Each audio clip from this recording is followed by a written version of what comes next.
የተገደበ ሕይወት አለና ሃሌሉያ ተመስገን ተመስገን ተመስገን እግዚአብሔር ተመስገን ምሕረትካ ስለዝዓበየልና ተመስገን ናትካ ምሕረት ስለዝዓቢ ጎይታ ጸጋኻ ስለዝበዝሐልና ጎይታ ንባረኸካ ኣለና ዕድል ንንስሓ ስለዝሃብካና ጎይታ ንባረኸካ ኣለና ሃሌሉያ ተመስገን ተባረኽ ሃሌሉያ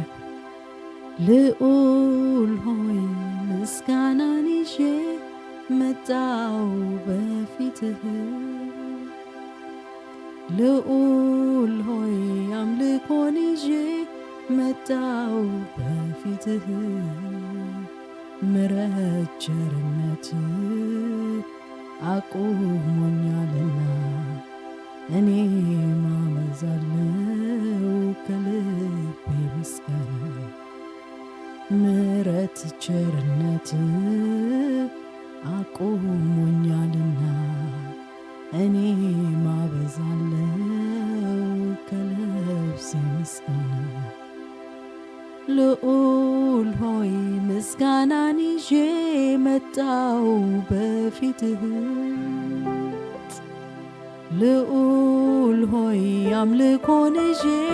መጣው በፊትህ ምሕረት ቸርነት አቁሞኛልና እኔ ማበዛለው ከነፍሴ ምስጋና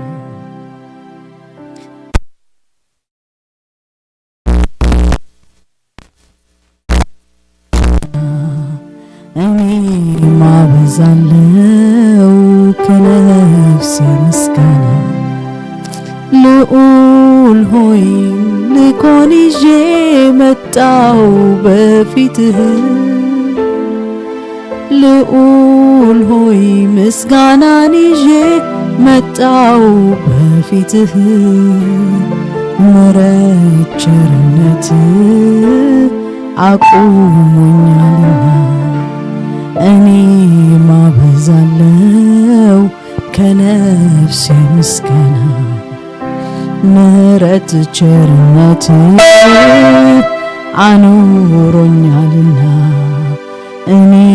ማበዛለው ከነፍሴ ምስጋና እኔ አመሰግንሃለሁ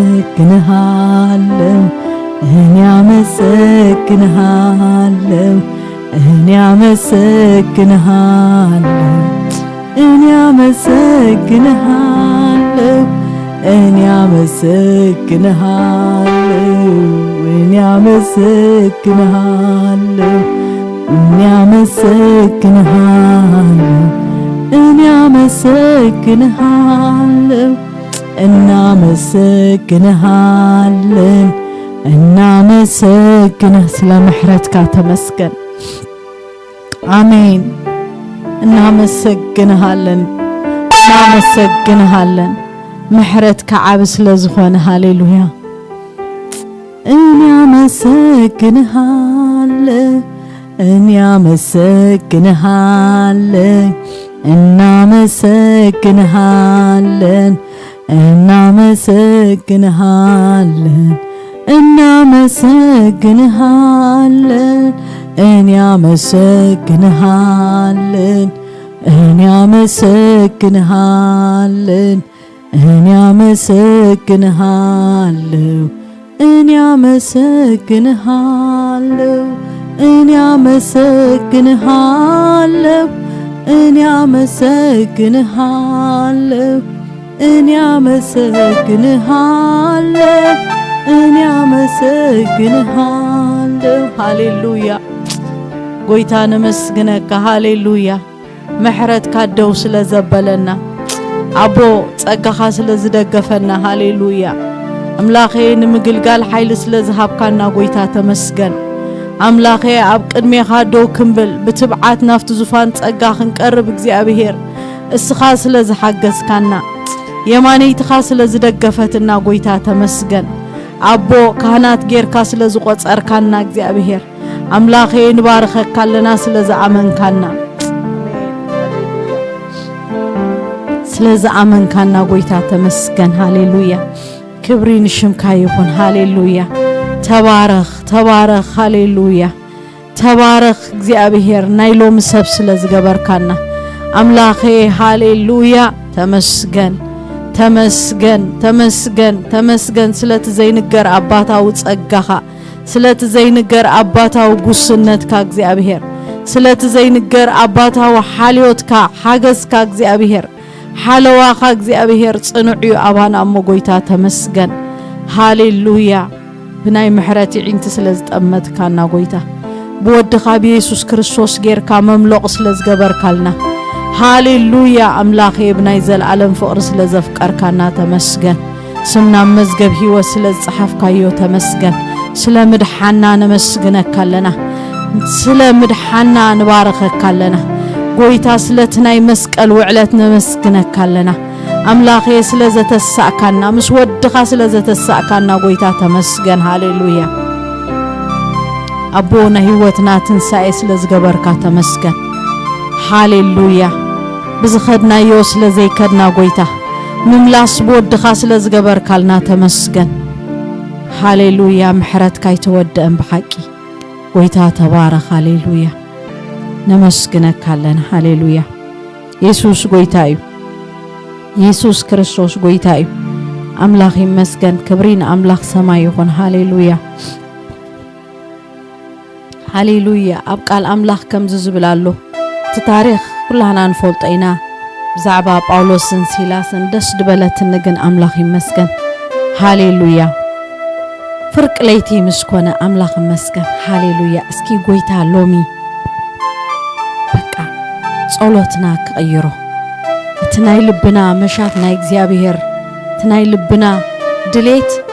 ትናይ እግዚአብሔር ሐሳብ ክኸውን አምላኽ ይመስገን ናትና ነገር ከየቀደምና ሐሳብ አምላኽ ቅድም አብ ህይወትና አምላኽ ይመስገን እንታይ ተረዲኤ ሃሌሉያ አብዚ ፍርቅ ለይቲ ምስኮነ ድማ ጳውሎስን ሲላስን ንአምላኽ እናለመኑ እንታይሉ ንአምላኽ እናለመኑ እልምኑ ወኔሮም በቃ መቃወሕ አብ ኢዶም አትዩ ኸሎ አብ ሽግር ከለው ምንም ዘይገበሩ በዘይገበሩዎ በቃ ልዕሊልና ተንቢብናዮ ገሪፎም መቃወሕ ገይሮም የምና እስር ቤት እትዮሞ ደስ ዝበለን ግን ንአምላኽ እናለመኑ በቃ ናቶም መቃወሕ ከየበሉስ ጎይታ አለውኻ ሰባት አብዚ በቃ እትናይ እግዚአብሔር ሐሳብ አቀዲሞም ወጽዮም በዘይ መቆሕ ወንጌል ሰብኩ ነይሮም አውሽጥ እስር ቤት ድማ እግዚአብሔር ይባረኽ በቃ እትናይ እግዚአብሔር ሐሳብ ብዛዕባ ወንጌል ጥራይ ሐሲቦ ንአምላኽ እንታይ እንዳገበሩ እናለመኑ بزيما بمسكانا هاليلويا قويتا لومي بقى نتحسابو كنقدم بنحالفو زبلا كل كنتات بنخدو زبلا قويتا هاليلويا كوميهم جيروم باولوسن سيلاسون قويتا اللوها زي دحانو اللوها موقو حزقاتوهم زتأثروا اللو بزي قويتا نعاقا زي فولتو اللو نالمنو مدحان نفسات نالمنو هاليلويا نزج أبوبو مرهاو نالمنو عبد سلمات كيدوم برهانو مابريهم أملاخ مسجد قويتا لومي أفتوم زج ألمتهم كيدنا ناي مدحان مخنيات كجبرنا قويتا مخنيات مدحان كجبرنا جزي أبيهر برهاننا هاليلويا قال جزي أبيهر انتايبل برهان وسيدوس أبتحت عراد قمت أيلانيلو نقول متان كبره جن أفتي كنديل أفتل عليه سؤله واتينا أتا أبرخ دلاد ماي بالكتمة تبرهان سكتكو لايك علاني لومي بمنتاي برهان نادب زيزو كويتا لومي حساب كايقون حسابين ولا نات كادليت يكون دليتي أبصر هاي حساب كاسمر جزي أبيهر أما أكل نعخذ زي فلتو حسابك كقدم جزي أبيهر ناتي مثل زي كونه نات كمثلي كنت أبارق بويتا أولوسن سيلاسن كوم يمجيرو ተኣሲሮም እዮም ነይሮም ኢዶም እግሮም መቑሕ ግን ይልምኑ ነይሮም ጎይታ ኣለዉ ካብዚ ዝድሕኑ ኣለዉ ሎሚ ብናትና ምርግጋእ ናትኦም ምስጋናሲ እንታይ ኢሉ ትመሰረት እዩ ኣነቐኒቑ ብዜማ ንኣምላኽ በቃ እናመስገኑ ከለዉ መሰረት ተነቓኒቑ ሎሚ ካባና ናይ ብዙሓት መቃውሕ ዝሰብር ምስጋና ካባና ክወፅእ ጎይታ ክረድኣና በቃ ነዚ ኢና ተፀውዕና ጎይታ ነትናትካ በቃ ለንቅነ ከነሰላስልቀ ክነብል ቀኒና ምስ ዴብና በቃ ጎይታሲ ከመይ ዝበለ ምትንካፊ ተንኪፎም በቃ ናሃዋርያት መርበቦም መብልዒኦም መስትዮም ኮይም ደርብዮሞ በቃ ደርቢ ብኡ ይድብል ቃል እግዚአብሔር ተሪእና ብኡ ሰዓበኒ ብኡ ድብል ቃል አላባ ጎይታ በዚ ምትንካፍ እዚ ተንክፈና አፍት ዘለናዮ ንዑ ከነስምሮ ተማሃሮ አፍት ትምርትና ንጎይታ ከነስምሮ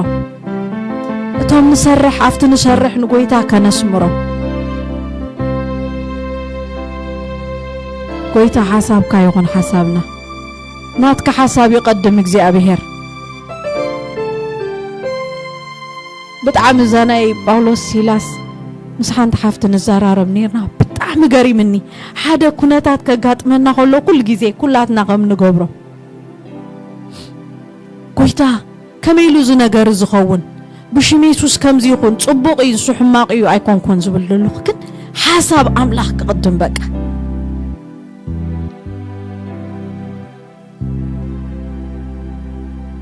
ጳውሎስን ሲላስን ኮሜም ገይሮም ንኣምላኽና ለመኑ ደስ ዝብለካ ከኣነ ናይ ብሙሉኦም እቶም እሱራት ድማ እንታይ ኢሉ ኩሎም ስቅ ኢሎም ጽን ኢሎም ሰምዑዎም ነይሮም እሶም ናመስገኑስ ስቅ ኢሎም ሰምዑዎም ነይሮም ሓሳብ ኣምላኽ ብምቅዳምና ናይ እግዚአብሔር ድሌት بمقدامنا لومي توم نقويتا زي فلتو سق إلو متام كسومعنا قويتا لو من هيوت ناصر حياة قويتا بشميسوس كريستوس ناتكا زي كونه أبو زي تخلو كله خوشتنا يبونقص السخا زي تخبرو له زبلو كله كابانا يوصا قويتا دليتنا زي እግዚአብሔር أتا قويتا كاب تصوع كانا እግዚአብሔር كم تصاوعيتنا خوينا خنملالس قويتا بشميسوس ردعنا نولومي እግዚአብሔር دليو كترهب يخم الكانا لها قويتا أنا نحواتين እግዚአብሔር إذن دللنا عبز محبر إذ دليت إذن دللنا قويتا حساب كاك خون حسابنا ناتكا دليت كان قدم እግዚአብሔር حساب رأسنا زي كونه دليت لبنا دي كونه ناتكا دليت جن كان قدم قويتا الله خازي دحانو خنبل سلياتهم እግዚአብሔር واقع خنكفل بركة خنكفل እግዚአብሔር بمسكانا እግዚአብሔር اب قدميخا حيل مسكانا ارعتهم كسبر قويتا املاخ يرد انا لوم بشيم يسوس كافت غب استلعلى ارعتي سبر تباهيلو لو قويتا بقالك قويتا بشيم يسوس ارعت كوينو زحازنا حلوت حدار يخون شللتنت زي مئزاز يخون እግዚአብሔር درقت لبي እግዚአብሔር ترخصات كابانا بشيم يسوس يرحق እግዚአብሔር ልስሉስ ይሁን ልብና ንዓኻ አምላኽ ኢየሱስ ሳሚቲ ሙሉ ዝፈሪ ፍረ ክኸውን እግዚአብሔር ልብና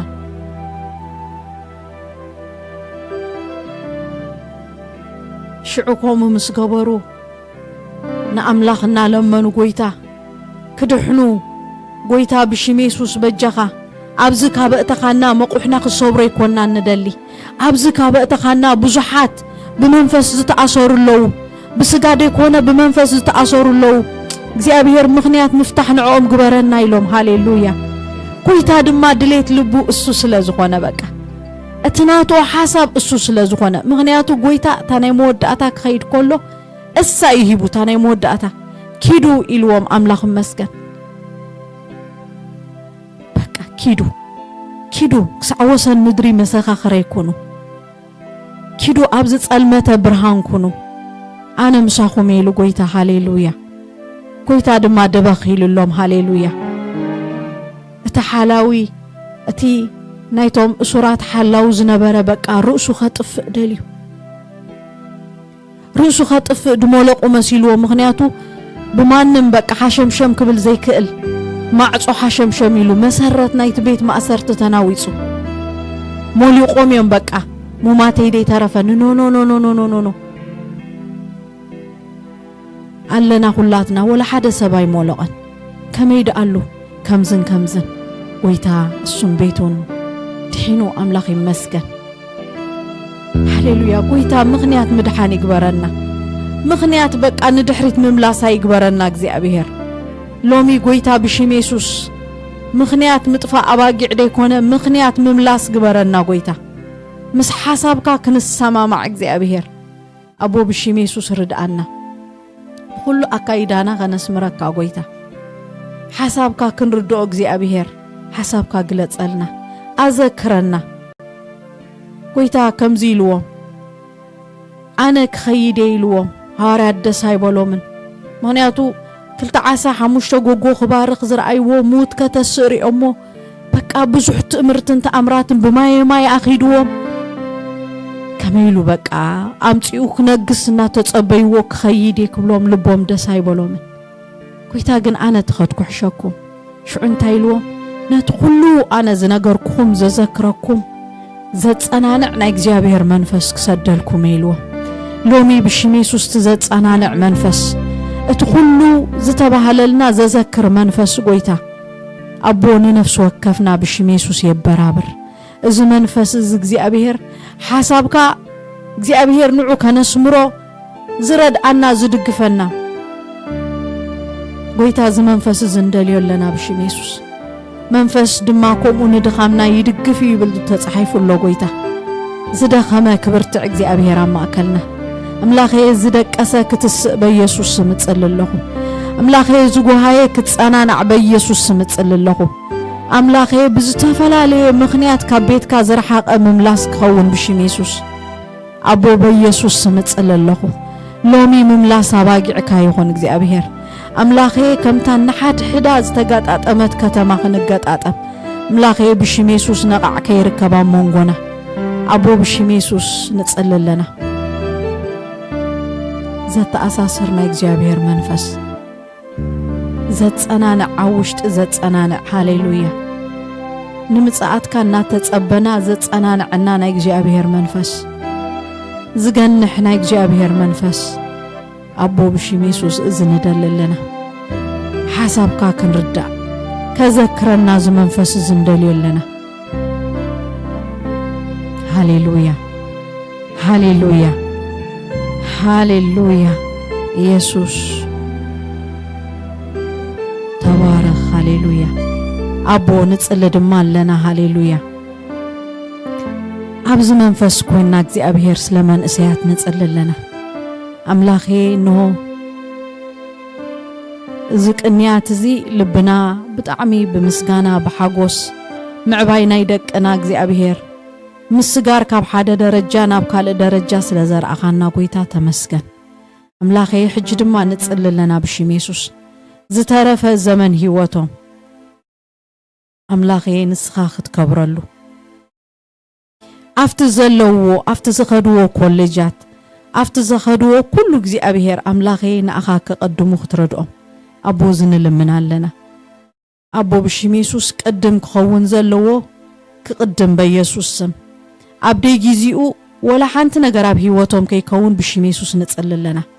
أبدي جيزيو زمت كل سمعيتات بشميسوس نقرارت لنا أملاخي بيسوس كريستوس ياوسم እግዚአብሔር ንስኻግን አምድብ ጊዜኡ ንኩሉ ጽቡቕ ገበሮ ይዝብል ቃል ካሞ ኩሉ ነገሮም አምድብ ጊዜኡ ጽቡቕ ትገብረሎም ንጽልለና አቦ ብሽም ኢየሱስ ክርስቶስ ንዲያብሎስ ተጻረሮ ከም ተጻሕፈ ኩሉ ናይ ዲያብሎስ ግብርታት ናመን እስያት ዙርወር ዘበለ ፍላጻ ኩሉ ብሽም ኢየሱስ ንሰባብሮለና ብሽም ኢየሱስ ንእስነቶም ክበልዕ ዝመጽእ አራዊት ብሽም ኢየሱስ ንቆርጾለና ወደ አምላኽ ዝተገልጸ ግብር ዲያብሎስ ከፍርስ ጽሑፍ እዩ بشم يسوع كريستوس كل ناي ديابلوس جبرتات نا إيزابيل حساب كل بيسوس ميبتن بلالنا أملاخي نسخاجن بمنفس كختقول ببا أملاخي كم زمار جزي أبهر بجنوم أبعبل كيس قلوب بشم يسوع نتسأل لنا كل جزي كقاني يلكا كل جزي حيل مسكانا كعتقو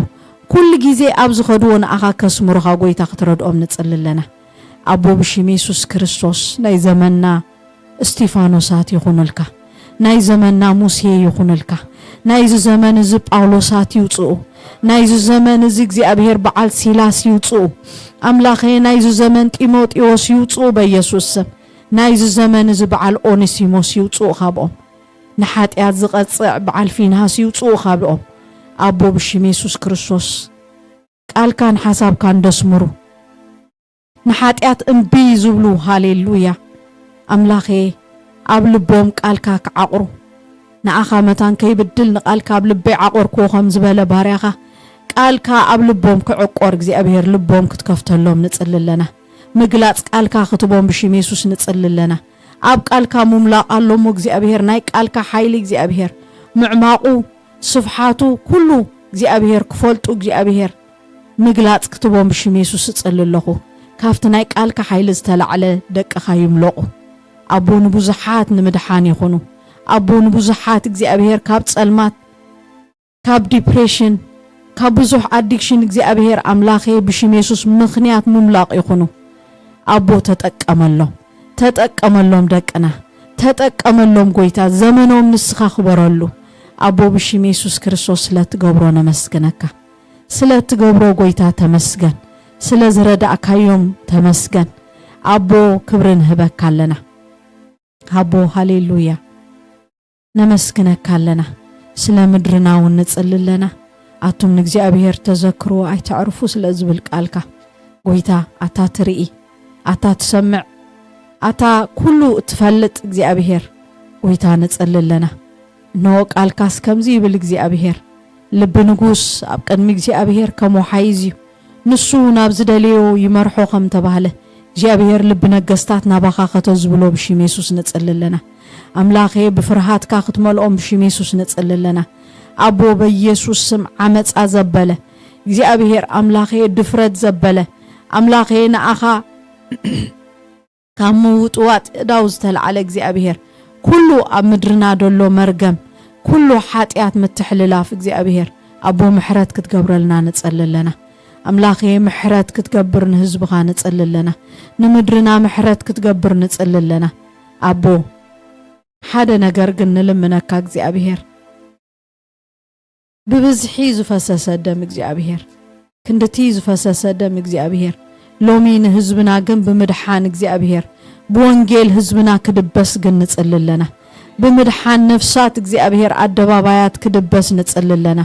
አምላኬ ብሽም ኢየሱስ ክርስቶስ ድምጽ እልልታ ድምጽ ምስጋና ድምጽ ወኻዕታ እግዚአብሔር ካፍት ምድሪ ይውጻእ ንብላለና አቦ ብሽም ኢየሱስ እዳውና አኻ ክላዓላ እግዚአብሔር አምላኬ ብሽም ኢየሱስ እዝን ደልለና አምላኬ በሐቂ ንስኻ ዝደለየ ይረክብ ከም ተጻሕፈ እግዚአብሔር አቦ بسمي زلمنون يوهابو إلكا أخام مغويتا سلزهابكانا تمسجن أبو كله زي أبيهر صلوتنا سلزسمعكا تمسجن مدرنا سلزفوسكا تمسجن غوربابتنا سلزدهسسكا تمسجن أبو بشم يسوس حجد ما نتسلل لنا أبز بيت زعت أنزبله كله عطانك زي أبيهر أملخو قال كله زي أبيهر أملاخي بزرقان زي الرقان زغلغلو كلهم زي أبيهر بتصقاها كدقفهم بشم يسوس نتسلي أبو كله تتقليلو نخبرخا كخون نتسلي حساب سغان دمن كله تصاد كبل ناتكا هلاونات ناتكا كبرغن أبزبوتا قم دلايو كملالس بشم يسوس نتسلل لنا نديابلوس تتصارروهم تتصحفه ጸላእ ጽድቅ ሁሉ ናባና ዙር ወር በመዱንጓይ ሐሳብ በመስራቅ ብዝተፈላለየ ብድቃስ ዝወቅዕ ኩሉ ክፉ ናይ ጸልማት አሰራርሓ ብሽም ኢየሱስን አስረለና አምላኬ እትናትካ ክብር ግን ኣብዚ ቦታ እግዚአብሔር የጎልብበና ምግልጋል ክሳብንስ እናትካ ክብር ግን የጎልብበና አቦዝ ስለትገብር ነመስግነካ ኩሉ ክብሪና አኻ ይኹን ስም ኢየሱስ አሜን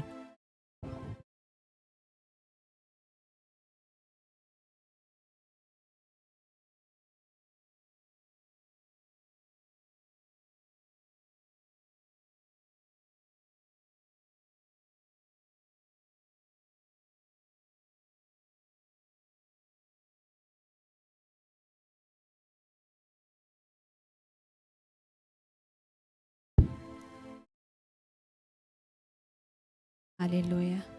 ኢየሱስ ክርስቶስ ጎይታዩ እግዚአብሔር ይመስገን ሃሌሉያ እትረዳኢና ሽሙ ይባረኽ እቲ ኣብዚ ዘብጽሐና ነጋርና ኣብ ጥጡሕ ቦታ ዶ ዘበለን እግዚአብሔር ኣምላኽ ይሞ ሽሙ ይባረኽ ሎሙውን ንምእማን ሓይሊ ሃሌሉያ ንምዝማር መዝሙር ዝሃበ እግዚአብሔር ኣምላኽ ሽሙ ይባረኽ ንሱ ንስኑፍ ሓይሊ ንድኹም ድማ ብርትዕ ይህብ ኢሉ እግዚአብሔር ይመስገን ሃሌሉያ እግዚአብሔር ሃሌሉያ ኣነ እግዚአብሔር ኣምላኽካ ናይ እስራኤል ቅዱስ መድሓኒኻ እየ እሞ ንግብፂ በጀኻ ንኢትዮጵያ ንሳባን ኣብ ክንዳኻ ኣሕለፍኩ ኢሉ ሃሌሉያ ሃሌሉያ እግዚአብሔር ይባረኽ ኣብ ክንዳይና ኣብ ክንዳኹም ዝሓለፈ ድማ ኢየሱስ ወዲ ኣምላኽ እቲ ሓደ እንኮ ወዲ ኣምላኽ ሃሌሉያ ሃሌሉያ እቲ ምእንቲ እስራኤል ክብል ምእንቲ ኺዳኑ ክብል ንግብፂ ብማያት ዝሕለፈ ንግብፂ ኣብ ባሕሪ ዘጥሓለ እግዚአብሔር ሃሌሉያ ህይወት ነገስታት ኣብ ቅድሚ ግብፃውያን ተሰዓርቲ ዝገበረ እግዚአብሔር ንሱ ድማ በቲ ሓደ ወዱ ክርስቶስ ኢየሱስ ገይሩ ኣቂምና ኣሎ ሎሙውን እግዚአብሔር ይባረኽ ሽሙ ይባረኽ ሃሌሉያ ተሰኪሙ ረዲኡ ሃሌሉያ ኣነ ገበርኩ ኣነ ድማ ክድግፌ ክሳዕ መወዳእታኹም ኣነ ክሳዕ እርግናኹም ድማ ኣነ ዝበለ ጎይታ ምሳና ይዛ ኣምላኽ እዚ ንስኑፍ ሓይሊ ንድኹም ድማ ብርትዕ ይውስኽ ኢሉ ሃሌሉያ እግዚአብሔር ሽሙ ይባረኽ ንሱ ዝነበረ ዘሎ ዝመጽእ ዘለዓለም ድማ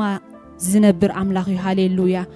ኣእምሮኡ ድማ በወላ ሓደ ኣይምርመርኒ ኢሉ እግዚአብሔር መስገን ኣእምሮኡ ኣይምርመርኒ ሃሌሉያ እግዚአብሔር ሃሌሉያ ሃሌሉያ እዚ ኣምላኽ እዚ ማእኸልናዩ እዚ ኣምላኽ እዚ ኣምላኽና ይሕዋተይ ሃሌሉያ በዛ ኣምላኽ እዚ ደስ እናበለና በዛ ኣምላኽ እዚ ናተመካሕና ኸነመስግኖና ሃሌሉያ ክስከም ዘይርብርብ ክሕንግር ዘይርብርብ እንተ ደኸምካ ይሕንግረካ እንተ በርታዕኻ ይመርሓካ ከመቦ ከመደ ፍቕሪ ይዕንግለካ ይሓቕፈካ ኡሩሩ ይብለካ ሃሌሉያ ከመቦ ድማ ይመኽረካ ይምዕደካ ከም ዓርኪ ከም ሓዊ ምሳኻ ኣብዝኣተኻዮ ብሓዊ ምስተሓልፍ ምሳኻ ብማያት ምስትሳገር ድማ ምሳኻ ኢሉ ሃሌሉያ ከም ኣምላኽ ድማ ኣምላኽ ሃሌሉያ ሃሌሉያ ኢየሱስ ተሰኪምካኒ ኻሞ ተሰኪምካኒ ተሰኪምካኒ ኻሞ ተሰኪምካኒ ኣነ ሲፈልታ የሆነ ዛነብሰይ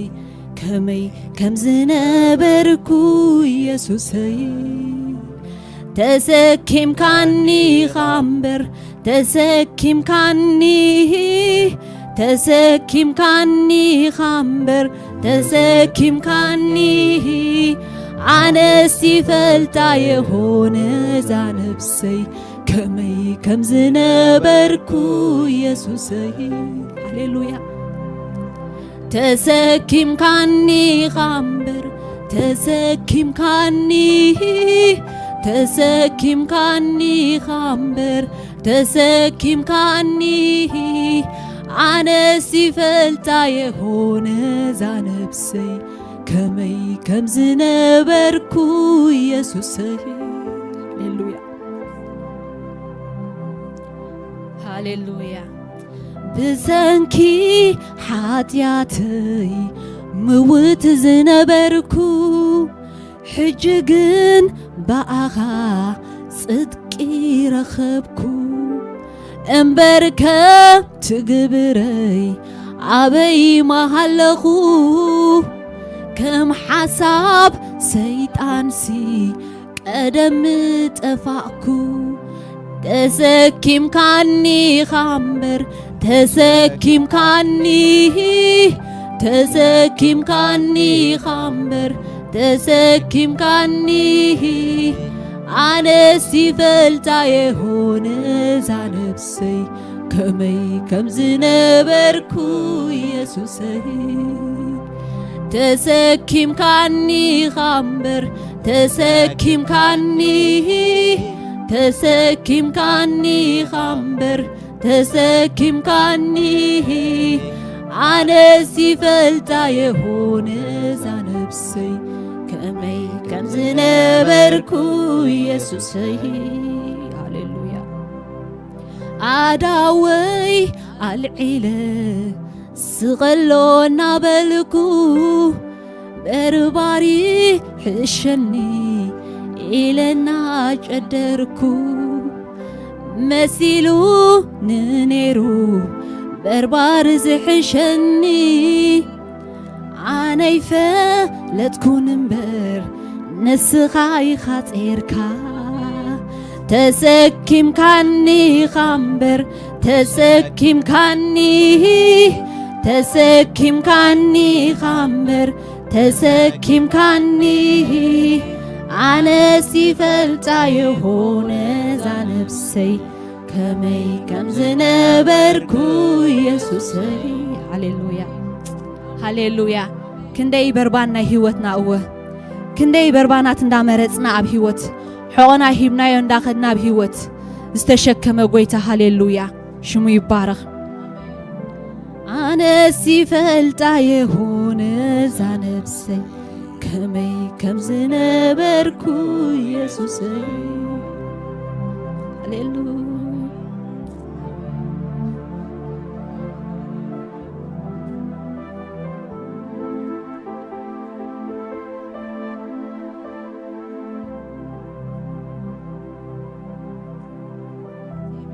هاليلويا زيابيري مسجنتي أبز زبصحنا قويتا ردائي زخوني يسوس هاليلويا كنزمرو لينا هاليلويا اتزسجرنا تزحنجرنا نتستشكمنا هاليلويا عبد خام يكون عبرتع زشكم أملاخ هاليلويا كنزمرو لينا زيابيري مسجن هاليلويا هاليلويا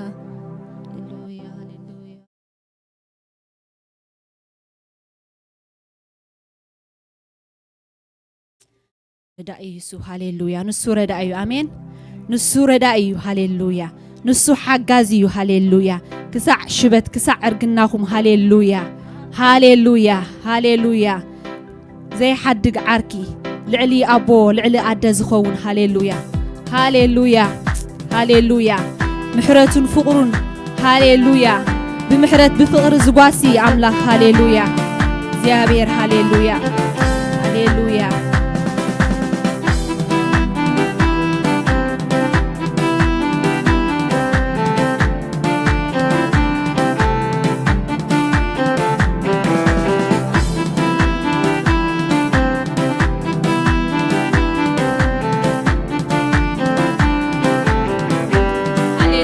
እግዚአብሔር ይመስገን እግዚአብሔር ክብር ክንህብና እተንዝሕ ሓለፋ ኩለን ዓመታተይ ንሰኒ ዛረባ ክንብሊና ሃሌሉያ ክንዛረቢና ሃሌሉያ ውሬታ ክንመልሲና ሃሌሉያ ሃሌሉያ አፍና ኸፊትና ሃሌሉያ ምስክሬ ዝመጻኽወን ዓመታተይ ጎይታ ክንብሊና ሎሚ ኣነ ምስክሬ እቲ ዘስገርካኒ እቲ ክትሕንግረኒ ኸለኻ እቲ ክትረድኣኒ ኸለኻ እቲ ከተስተየኒ ኸለኻ ኣኻውሕ ፈንቂልካ ኳኻት እንዳኣዘዝካ ሃሌሉያ بحر اختمك القول لها بقدمي هاليلويا مسكري لومي مسكري خزاربي هاليلويا معلتات نحنا سقتبلنا حواتي إلوهم قويتا هاليلويا السخاتكم وكا سقتبلكم ازكو حز خزاربي لو هاليلويا سلاز نمسقانا سق عيب لني نمسقانا عيحل لني نمسقانا عيربربني نمسقانا خخفتي عافي عيقوارزني هاليلويا عيقوارزني هاليلويا هاليلويا هاليلويا اتمفكرينا شمو يبارك امين اتمفكرينا هاليلويا شمو يبارك هاليلويا تنزح حلفاها كلن عامتاتي نساني زارباها رديئت املاخي تنزح حلفاها كلن عامتاتي نساني مسكراها رديئت أملاخي تنزمت أخوين كلن عامتاتي بعلني زارباها رديئت أملاخي تنزح حلفاها كلن عامتاتي نساني زارباها رديئت أملاخي تنزمت أخوين كلن عامتاتي نساني مسكراها رديئت أملاخي تنزح حلن كلن عامتاتي نساني زارباها رديئت أملاخي تنزمت أخوين كلن عامتاتي نساني مسكراها رديئت أملاخي رادئوني رادئوني رادئوني حايلي هيبو عبرتيعوا عاقموني بعليا يبزحكون عبزي بعليا يبزحكون عبزي بعليا يبزحكون عبزي بعليا يبزحكون عبزي بعليا يبزحكون عبزي بعليا يبزحكون عبزي بعليا يبزحكون عبزي بعليا يبزحكون عبزي رادئوني رادئوني رادئوني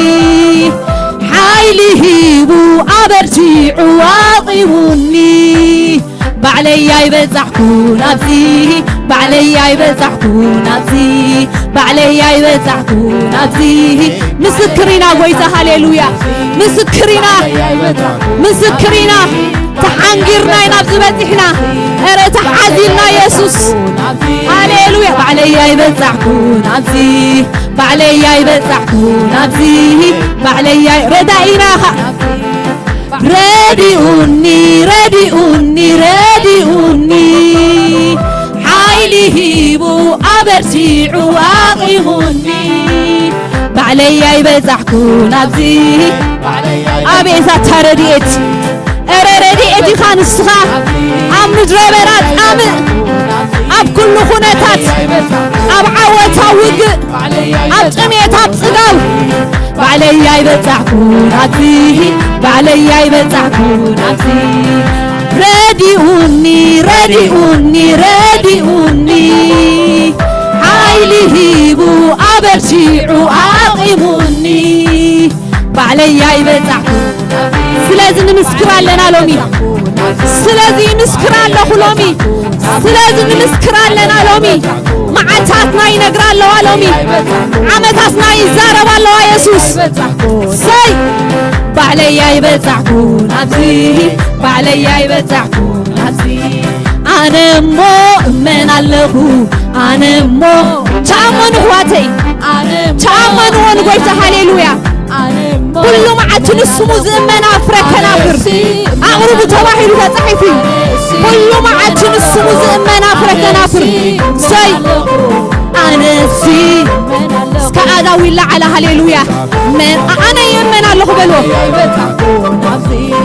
بعليا يبزحكون عبزي بعليا يبزحكون أنا مؤمن الله أنا مؤمن كلنا أتا حنغاري أتا واسا أتا حيواي واسا أنا مؤمن لنا بيتا نسخي خاملانا نسخي هذا داينيركا نسخي هذا شكيمها هو بعليا يبزحكون علي سي من الله أنا سي من الله أنا سي من الله أنا سي بعليا يبزحكون عبزي بعليا يبزحكون عبزي بعليا يبزحكون عبزي بعليا يبزحكون مسكويتا خلو تعريفا أردت تسأل ما تمسو برهانيو اتمارا مسو مقوريو هو خلو تعمي مسو بعليا يبزحكون كابلا عبل عند أوطه كابلا عبل عند أوطه سي عمدر السدسنا اندافري سي يسوس عليا يبزحكون أنا مؤمن الله أنا مؤمن الله أنا مؤمن الله كما يدخل كما يزبل كأملاك أنا سي من الله أنا سي من الله نتهم تطبعوا نابو زتموتو قصهم يتصبارق مبارا يحافرونيو بعمد دركي عين كورونيو نسو سي زي يحفر أتا يحفرني نسو نتهم تطبعوا هاليلويا واتا يخون سيف حبن يخون هاليلويا أنا سي من الله أنا سي من الله بعليا يبزحكون عبزي بعليا يبزحكون عبزي بعليا يبزحكون عبزي بعليا يبزحكون بلو بعليا يبزحكون أبتحاول مساينيركا بلو بعليا يبزحكون أبسيو تخدكم مساينيركا بعليا هاليلويا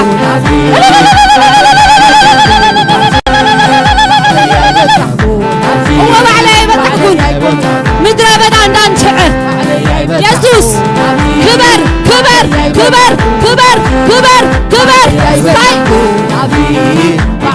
يبتعكو نابزي بعلي يبتعكو نابزي بعلي يبتعكو نابزي بعلي يبتعكو نابزي بعلي يبتعكو نابزي ريايو دي كدقف كله نجر نسناين ريايو دي كله نجر نسناين نسناين ساي من كله سناين هاليلويا هو ريايو دي كدقف كله نجر نسناين ريايو دي كم زعمنا خزي أرى يلن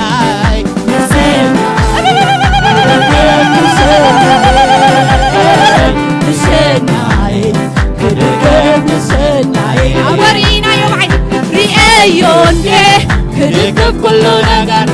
أبيت محرت أبيت فقري أبيت وسنت من يركبه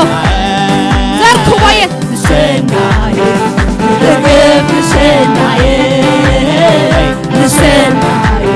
ورينا طبعنا ريايون ده كدقف كله نجر نسناين ريايون ده كدقف كله نجر نسناين ولا تزبالا شنايو زبتشنايو زكب أملاخ أرى عمتاتنا زخص أملاخ كم نسر زحدس أملاخ تسبانا استبالا شوه زموت نجر زحدس سي هاليلويا ورينا كاينات ريايون ده كدقف كله نجر نسناين ريايون ده ولا نكو زي ممان هاليلويا نسناين سي هاليلويا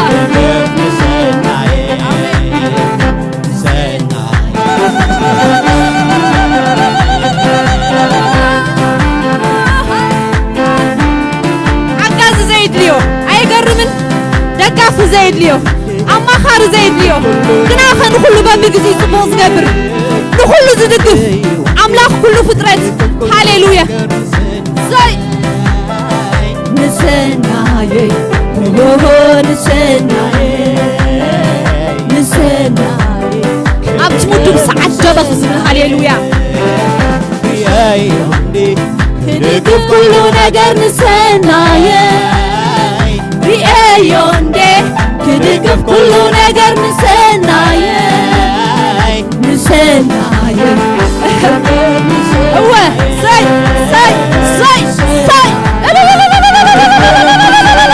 ريك هاي بعيني مسكري ريك هاي بعيني مسكري أرى ريك هاي بعيني لازم مسكري يعني سقايب لني سقبال نزبلوني زي من لا شيء سقبال نزبلوني زي من لا شيء ريك هاي بعيني هاليلويا ريك هاي بعيني هاليلويا ساي ريايون ده كدقف كله نجر نسناين ريايون ده كدقف كله نجر نسناين كدقف نسناين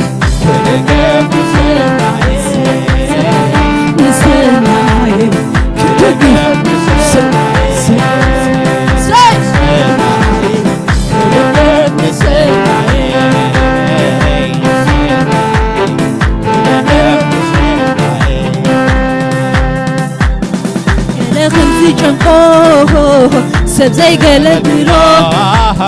بينو مريحني عبوندي وخويني قال خمزي جنقو سب زي قلبلو بينو مريحني عبوندي وخويني قال خمزي جنقو سب زي قلبلو بينو مريحني عبوندي وخويني ريايون ده كدقف كله نجر نسناين ريايون ده كدقف كله نجر نسناين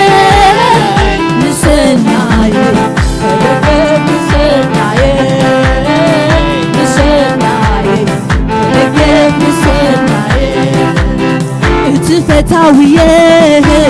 سمو يخبر الله فتاوية سمو يخبر الله مفكرية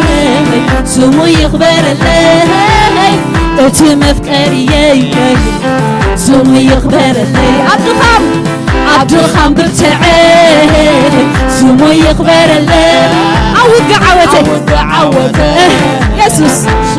صاي عبد الخام برتعي سمو يخبر الله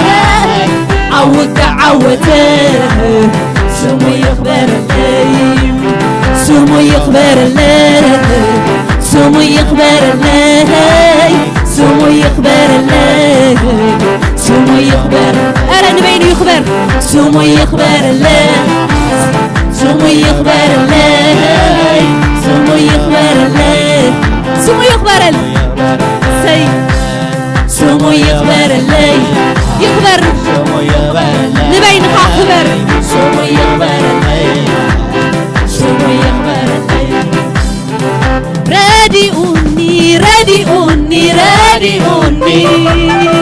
حايلي هيبو أبرجيعو عاقيموني بعليا يبتحكون عبدي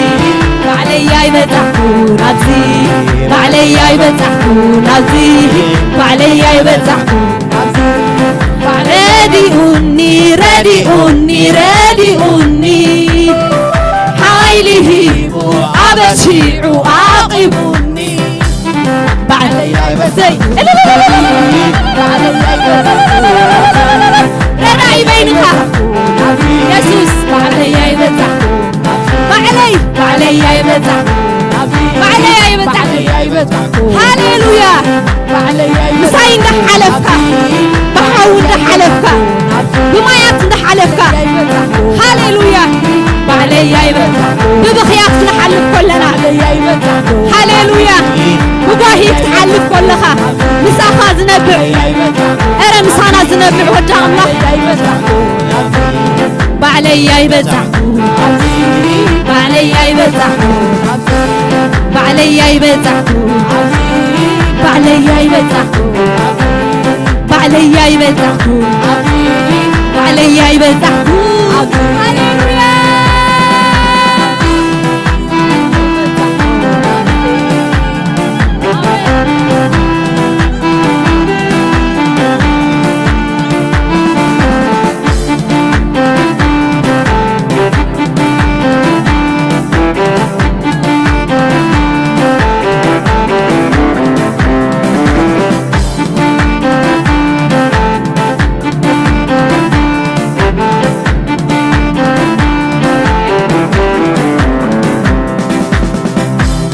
ببرخت بيتو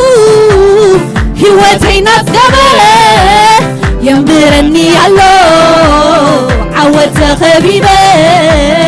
كم زناتي نبرا تنبرو زلقوم عداكم العلو بارخو أملاكم عداكم العلو بارخو أملاكم أملاخي دلاي صبغي أملاخي فتاو السنايي أملاخي هو بعد صبغنا يسوس أملاخي فتاو السنايي ببرخة بيتو هوتي نفسبه ينبرني الله عودت خبيبه كم زناتي نبرا تنبرو زلقوم عداكم هاليلويا بارخو هاليلويا بارخو هاليلويا ببرخة بيتو يتقلنا له لاخي دلاي صبغي أملاخي فتاو السنايي أملاخي دلاي صبغي أملاخي فتاو السنايي هاليلويا صبغنا زفتو وما خلنا له أرى صبغنا ዝደሊ ማእኸልና ኣሎ ንሱ ምሳና እዩ ሃሌሉያ ንባርኮ ነዛ ኣምላኽ ሃሌሉያ ዘይ ኢየሱስ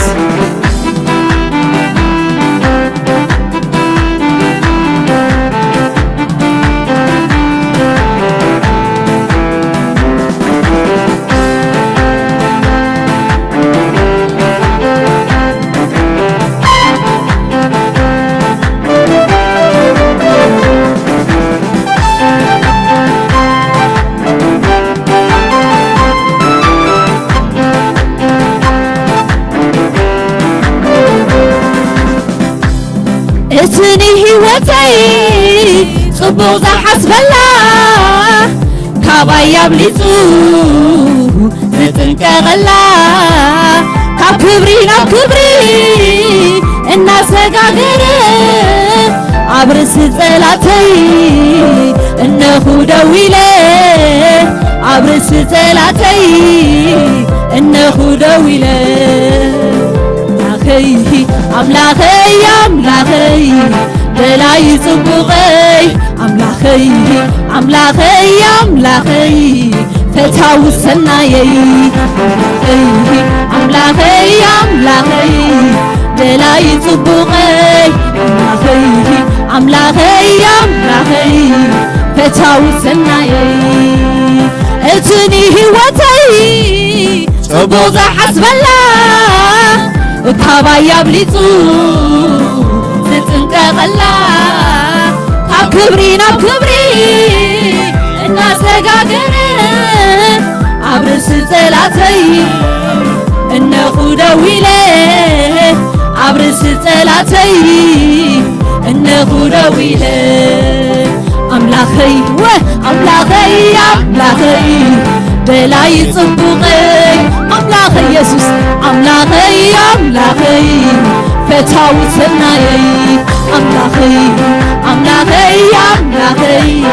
በላይ ጽቡቐይ አምላኸይ አምላኸይ ፈታው ሰናየይ ደጊሙ ዝሕዘኒ ኩሉ ዘአስረኒ ካባይ አንከራሪው ፍጹም ተደጊሉ ካብ ቁራወቴ ገጸይ ዝርኤሉ ምስጋና ይቋንቋ ድምፀይ ዘስማዓሉ ተመስገኒ እስከ ደጊሙ ዝሕዘኒ ክንብሎ ኢና ሃሌሉያ ደጊሙ ዝሕዘኒ ኩሉ ዘአስረኒ አንከራሪዎ ሃሌሉያ እልል እልል ገጸይ ዝርኤሉ ምስጋና ይቋንቋ ምስጋና ገይርዎ ቋንቋና ምስጋና ገይርዎ ቋንቋና ሃሌሉያ የለን ደጊም ዝሕዘና ሃሌሉያ ደጊም ዝሕዘኒ ኩሉ ዘአስረን ኢየሱስ ተባረኽ ኢየሱስ ወዲ አምላኽ ተባረኽ ሰይ ሃሌሉያ ከባ ቁራወት ወኸባ ቁራወትና አቤት አቤት ከማኻ የለን ሃሌሉያ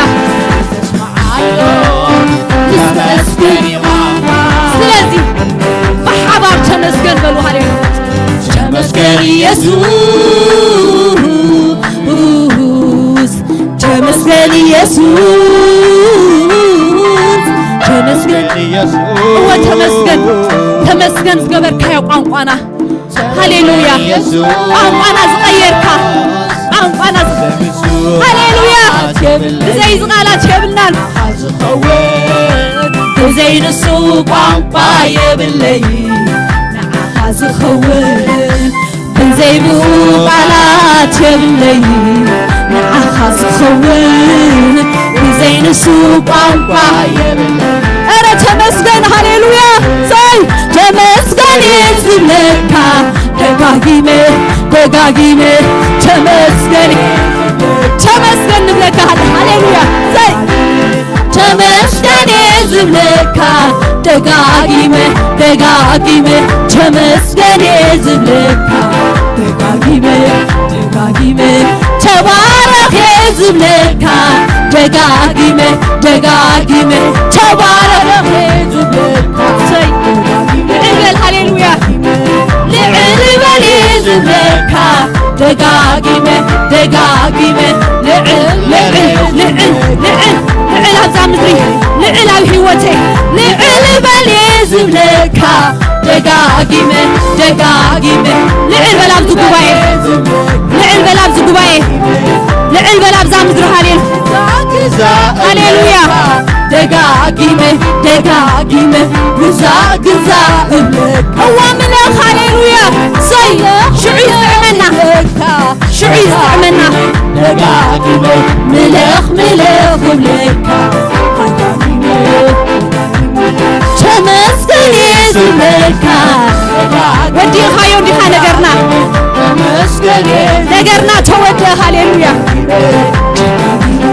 لعل بليزم لك انتاي كله ترى لعل بليزم لك تمسكن يزم لك هاليلويا تمسكن إذا حاجة توجيه هاليلويا أنا ما صرت متفتحين مرقم هاليلويا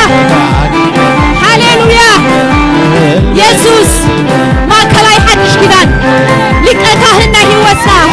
سماي زحالفة أرب سماي زحالفة هاليلويا هاليلويا مرحو موتن سيالون زحاسكا هاليلويا سي نقص نقص نقص نقص نقص نقص كبر كبر كبلكا دقاقيمة دقاقيمة كبر كبر أتا هاليلويا أبغى هاليلويا أبغى هاليلويا ناي هوتنا زراي أما أخل ذات هو أما أخل أبو ذات هو سلام يكون زبالة هاليلويا هوت أملاك زماغلة أنا هوت قريسو زحابة هوت قريسو زحابة هو بخمو زي بغاغة بخمو زي بغاغة كبر كبر كبلكا كبر كبر كبلكا هاليلويا كله تقبر اللي انت تحسب اللي انت عجبلكو خير لبين زعف اللي كله كبرو يلعن خيروني قلم تقلسمو غاني قلم تقلسمو كله تقبر اللي انت تحسب اللي انت عجبلكو خير لبين زعف اللي كله كبامروي يلعن خيروني قلم تقلسمو قلم تقلسمو تمسكني يسوع تمسكني يسوع تمسكني يسوع تمسكني يسوع زي بقوا قلات يبلي وزي السوبا يبلي زي بقوا قلات يبلي وزي السوبا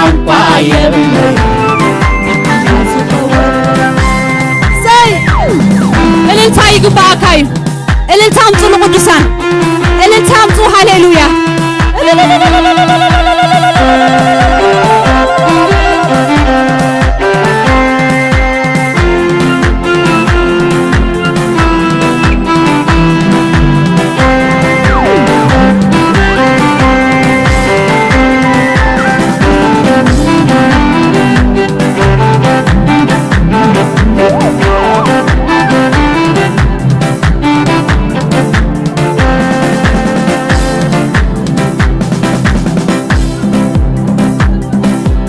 خمز أملاخ زي نزفكر وقصي داليوم قصي خوي فلتن اكزابير مبرتان حيلي كم نصرخ حدس بغناف كم نصرخ برر نتزملخو أملاخي عبرخت أيكم زعملاخي نزفكر وقت داريو قد خويلي فلتن እግዚአብሔርን በእግዚአብሔር عيليكم نسر خحدس مخنافكم نسر خبرر نتزملخو أملاخي عبرخت እግዚአብሔር እግዚአብሔር ረድኤተይ ተዘይከውን ነይሩ አበይ አበይ ያበይ መሃለኹ ነይረ አበይ አበይ ያበይ መሃለኹ ነይረ እግዚአብሔር እግዚአብሔር ረድኤተይ ተዘይከውን ነይሩ አበይ አበይ ያበይ መሃለኹ ነይረ ዓሳብ ጸላይ ዓሳብ ሰይጣን አበይ መሃለላ መሃለኹ ነይረ እግዚአብሔር እግዚአብሔር ረድኤተይ ተዘይከውን ነይሩ አበይ አበይ ያበይ መሃለኹ ነይረ አበይ አበይ ያበይ መሃለኹ ኣብ ምድረ በዳ ጻምእ እግዚአብሔር ኣምላኸይ ኳኻሃት ዓዚዙ ከዳሉ ንመግበይ ማያት ካብቲ ከውሒ ከስቲ ጎሮሮይ ዓጻጽምተይ ኩሉ ከበርትዖ ኸሎ ዓይነይ ነዚ ምስክርያ ሪኣቶ ብሓቂ ዓይነይ ነዚ ምስክርያ ሪኣቶ ብሓቂ ኣብ ምድረ በዳ ጻምእ እግዚአብሔር ኣምላኸይ ንኳኻት ዓዚዙ ከዳሉ ንመግበይ ማያት ካብቲ ከውሒ ከስቲ ጎሮሮይ ዓጻጽምተይ ኩሉ ከበርትዖ ኸሎ ዓይነይ ነዚ ምስክርያ ዓይነይ ነዚ ምስክርያ ሪኣቶ ዋዋ ምስክሬ ዓይነይ ነዚ ኣይገርምን በቲ በላዕ ስጋ ገይሩኳ በቲ ስጋ ዝበልዕኳ ስጋ ክቕልበካ ከሎ ናይ ተኣምራት ኣምላኽ ኣብ ምድረ በዳ ጻምእ እግዚአብሔር ኣምላኸይ ንኳኻት ዓዚዙ ኣብዚ ምድሪ ስደት ማያት ካብቲ ከውሒ ከስቲ ጎሮሮይ ዓጻጽምተይ ኩሉ ከበርትዖ ኸሎ ምስክሬ ዓይነይ ነዚ ምስክርያ ረዳይኻ ኣታትሪ ኣታትሪ ኣታትሰምዕ ኣታትረድእ ነዚ ምስክርያ ሪኣቶ ብሓቂ ስለዚ ረዲኡኒ ረዲኡኒ ረዲኡኒ ሓይሊ ሂቡ ኣበርቲዑ ኣቒሙኒ ሰይ ባዕለይ ኣይበዛዕኩ ኣብዚ ባዕለይ ኣይበዛዕኩ ኣብዚ ባዕለይ ኣይበዛዕኩ ኣብዚ ባዕለይ ኣይበዛዕኩ ኣብዚ ባዕለይ ኣይበዛዕኩ ኣብዚ ባዕለይ ኣይበዛዕኩ ባዕለይ ኣይበዛዕኩ ረዲኡኒ ረዲኡኒ ረዲኡኒ ሓይሊ ሂቡ ኣበርቲዑ ኣቒሙኒ ባዕለይ ኣይበዛዕኩ ኣብዚ ባዕለይ ኣይበዛዕኩ ኣብዚ ባዕለይ ኣይበዛዕኩ ባዕለይ ኣይበዛዕኩ እቲ መፍቀርየ شمو يخبر اللي اتمفكريه شمو يخبر اللي اتفتاويه شمو يخبر اللي اتفتاويه شمو يخبر اللي عبد الخمر تعال شمو يخبر اللي عود بعوته شمو يخبر اللي شمو يخبر اللي شمو يخبر اللي شمو يخبر اللي شمو يخبر اللي شمو يخبر اللي شمو يخبر اللي شمو يخبر اللي شمو يخبر اللي عب زبني كم زناتك بغري عيري يا بو عيري يا بو عيري يا بو عزبني كم زناتك لوهات عيري يا بو عيري يا بو عيري يا بو عزبني كم زناتك بحرت عيري يا بو عيري يا بو عيري يا بو عب زبني كم زناتك لوهات عيري يا بو عيري يا بو عيري يا بو عب زبني كم زناتك بغري عيري يا بو عيري يا بو عيري بسماعي تزني تميع نيرك حجقنا حيوتنا تعيمكا حجقنا عينتنا ريكا نسكر جمالنا هاليلويا نسكر لنا أملاخ مخانكا فقر مخانكا محرت مخانكا رداء مخانكا حقنيا مخانكا نسكر لنا كم زناتك لوهات عيري يا بو عيري يا بو عيري يا بو عب زبني كم زناتك بغري عيري يا بو عيري يا بو عيري يا بو عب زبني كم زناتك بغري عيري يا بو عيري يا بو عيري يا بو عب زبني كم زناتك عيري يا بو عيري يا بو عيري انان عيري انان عب زبني كم زناتك بغري عيري يا بو عيري يا بو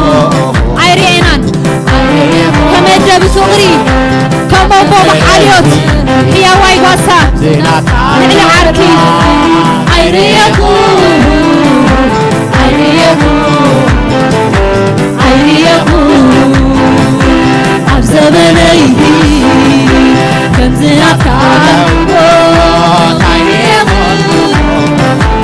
عيري يا بو عيري يا بو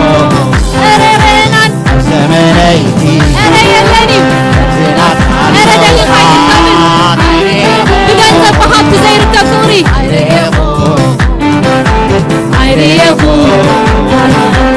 عب زبني هو السلام كم زناتك عيري يا بو عيري يا بو عيري يا بو عب زبني كم زناتك بحرت عيري يا بو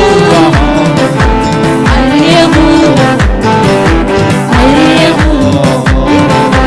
عب زبني كم زناتك بغري عيري بو عيري يا بو عيري يا بو عب زمني كم زناتك بحرت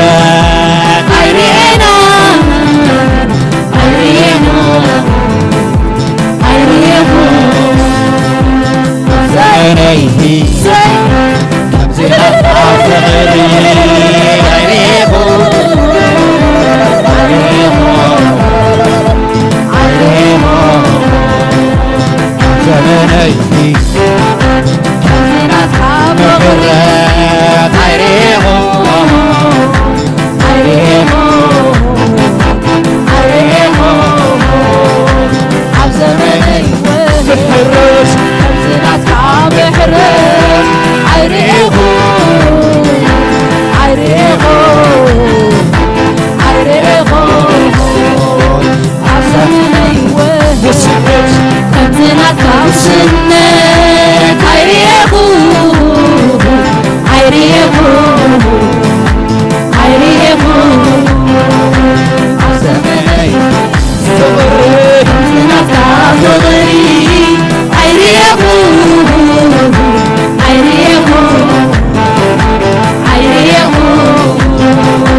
زمني فوسي كمزناتك فوسي عيريخو عيريخو بالوجههم ريت تحللوا عب زمني فوسي كمزناتك فوسي عيريخو كم مريان زين ريون حلو ريت زين ريون قاي بزح حاول داوت هاليلويا عب زمني كمزناتك فقري عيريخو عيريخو دخي مني لو زي قرتك أرزس دخمي لو زي قرتك عي زي ربرب زي دكم عي دكم يلسو عي ربربني انت دخن كاقنا يحنكرك يشكامك قدوس خنسو عابو خنسو بس حديثنا هاليلويا بس كنسح كدانا هاليلويا زقربنا هاليلويا عيريخو عزبني لوحات كم زناتك لوحات عيريخو عيريخو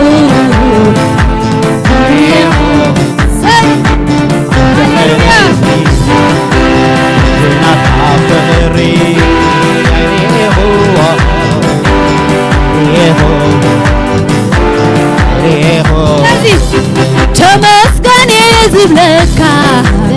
سلا مهرتك تمسكن سلا فقرك تمسكن سلا رريتك تمسكن أملاك ناس لزكونك تمسكن سلا تعويعتك تمسكن تنمسكنك نتنتيس عن شعات تنقريفك نتنتيس عن شعات تنقريفك نحالك سبل زوارتك دقاقيمة تبارك يزبلك دقاقيمة لعلبل يزبلك دقاقيمة لعلبل يزبلك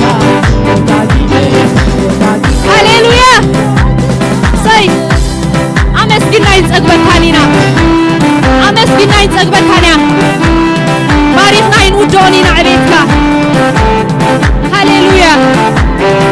عبي قدس سلطونيها هاليلويا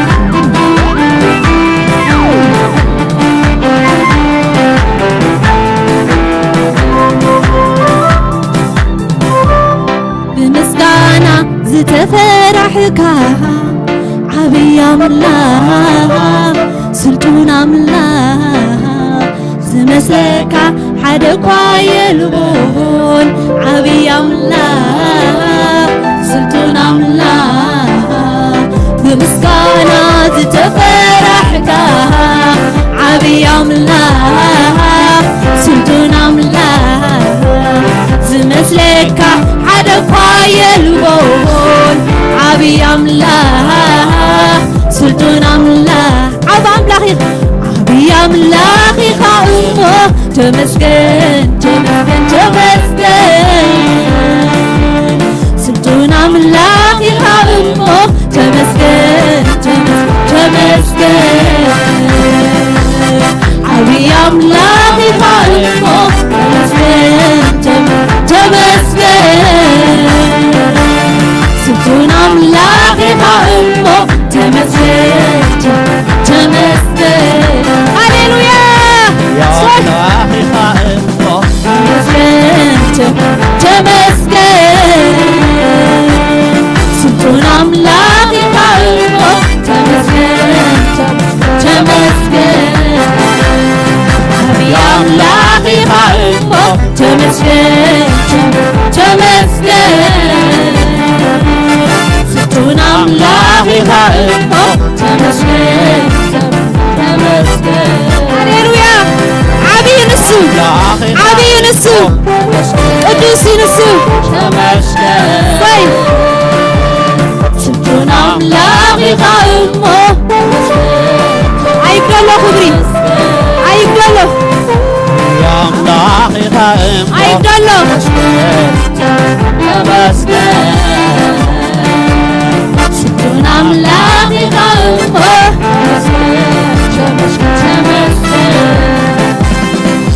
يا أملاك خاؤمه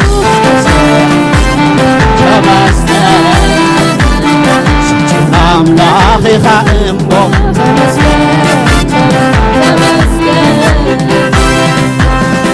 በብመዓልቱ በብሰዓቱ ከይጎደለ መቕደስካ ዝኣቱ በብመዓልቱ በብሰዓቱ ከይጎደለ መቕደስካ ዝኣቱ እንካ ምስጋናይ እንካ ምስጋናይ እንካ ምስጋናይ እንካ ምስጋናይ በብመዓልቱ በብሰዓቱ ከይጎደለ መቕደስካ ዝኣቱ በብመዓልቱ በብሰዓቱ ከይጎደለ መቕደስካ ዝኣቱ እንካ ምስጋናይ እንካ ምስጋናይ እንካ ምስጋናይ ኧረ እንካ ኣምልኾይ እንካ ኣምልኾይ እንካ ኣምልኾይ እንካ እልልታይ እንካ እልልታይ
ሳይደክምን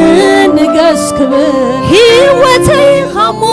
ክብር ክብር ኣነ ሳይደክምን ክብር ክብር ኣነ ሳይደክምን ክብር ክብር ኣይደክምን ክብር ክብር ኣነ ሳይደክምን ንገስ ክብር ሃሌሉያ ንሱ ንበይኑ ይኽበር ሃሌሉያ ሃሌሉያ እግዚአብሔር ይባረክ ሃሌሉያ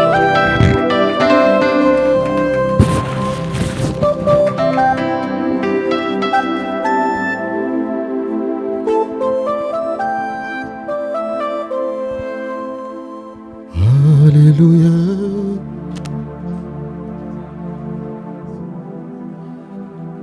ብምስጋና ኢኻ ትኽብር ብምስጋና ጸላይ ሰዓር ብምስጋና ኢኻ ትሕጎስ ብምስጋና ቀጽሪ ይፈርስ ብምስጋና ኢኻ ትኽብር ብምስጋና ጸላይ ሰዓር ብምስጋና ኢኻ ትሕጎስ ብምስጋና ቀጽሪ ይፈርስ ብምስጋና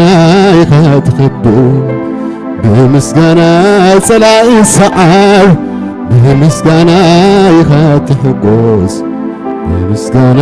ቀጽሪ ይፈርስ ብምስጋና ኢኻ ትኽብር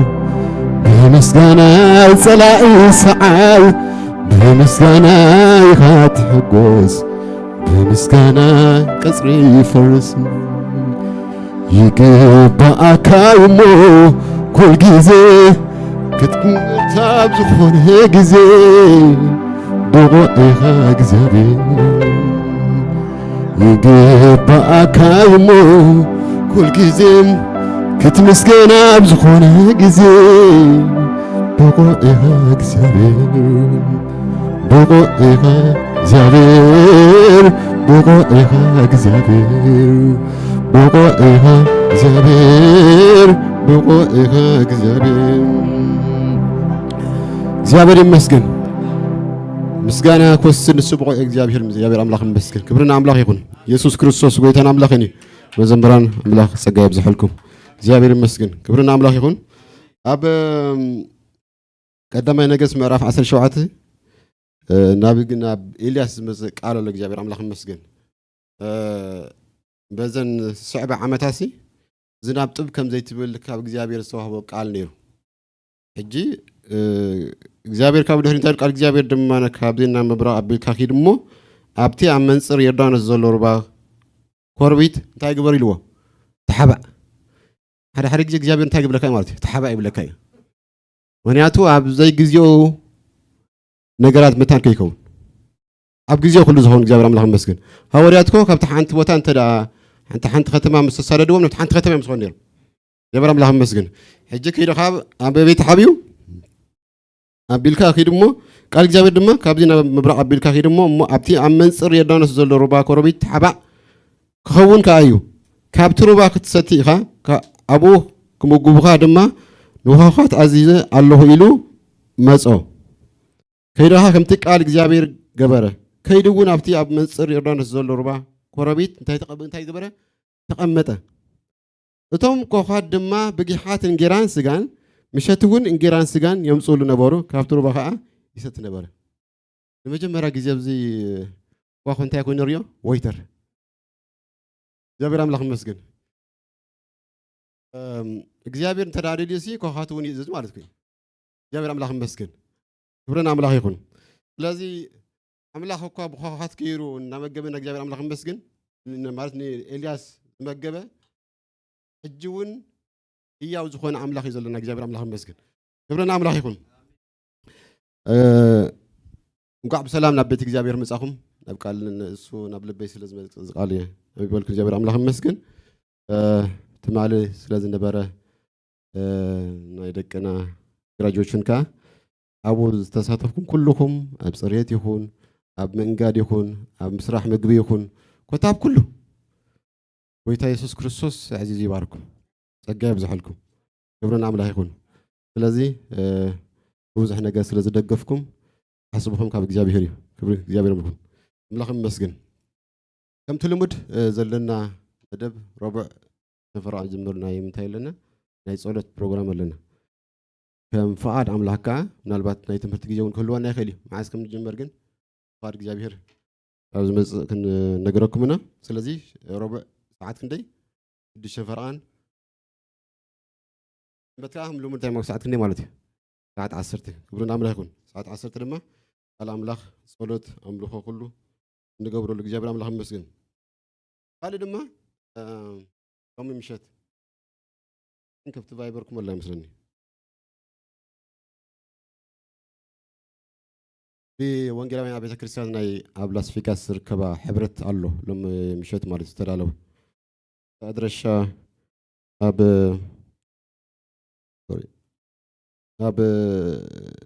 180 ኢስት ፔፕል ሮድ ማለት እዩ ስለዚህ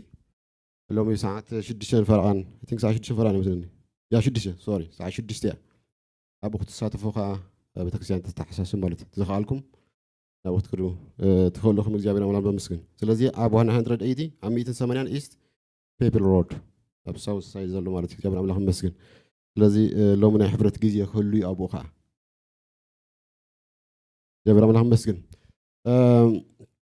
ካልእ ዝተረሳዕ የለን እግዚአብሔር በመስገን ስለመባዕን ዕሽርን ድማ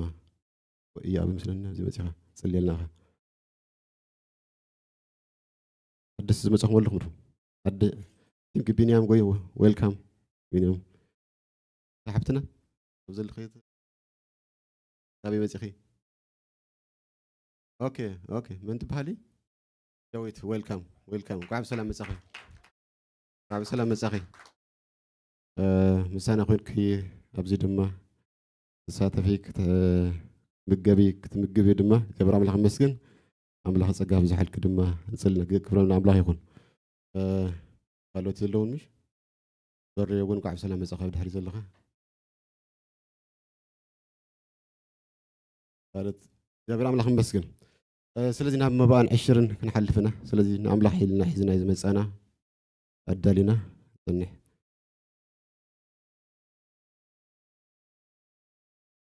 ወይታ ነመስግነካ ኣለና ነቲ ዝነበረና ጊዜ ሁሉ ክብሪ ንዓኻ ንበይንኻ ጥራሕ ይኹን እግዚአብሔር አምላክና ካብቲ ባዕልኻ ዝሃብካና ቤትካ ዝኸውን ሒዝና መጺና ኣለና እሞ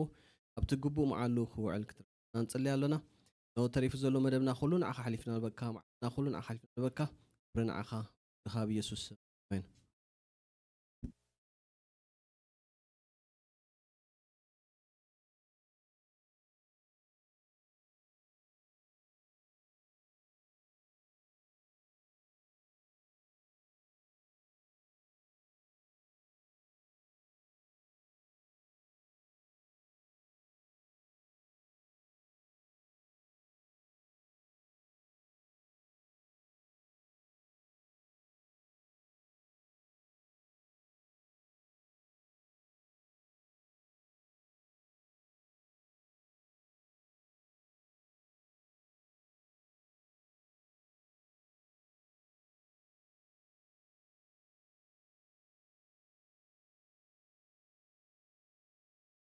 ኢየሱስ ክርስቶስ ጌታ እዩ ዲኻ ቃል አምላክ መጽናይ ክብርና አምላክ ይሁን ኢየሱስ ክርስቶስ ጌታ እዩ ስለዚህ ልብና አዳሪና ንመንፈስ ቅዱስን ነቲ ኣብዚ ደው ኢሉ ዘገልግለና ቃል አምላክ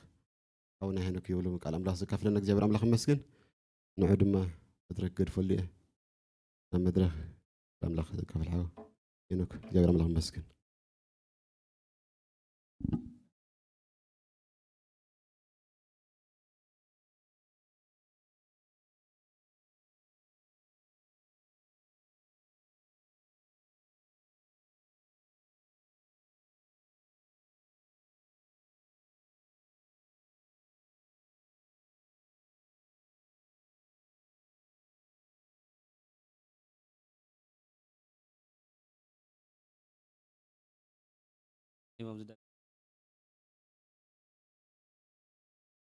أي نبرة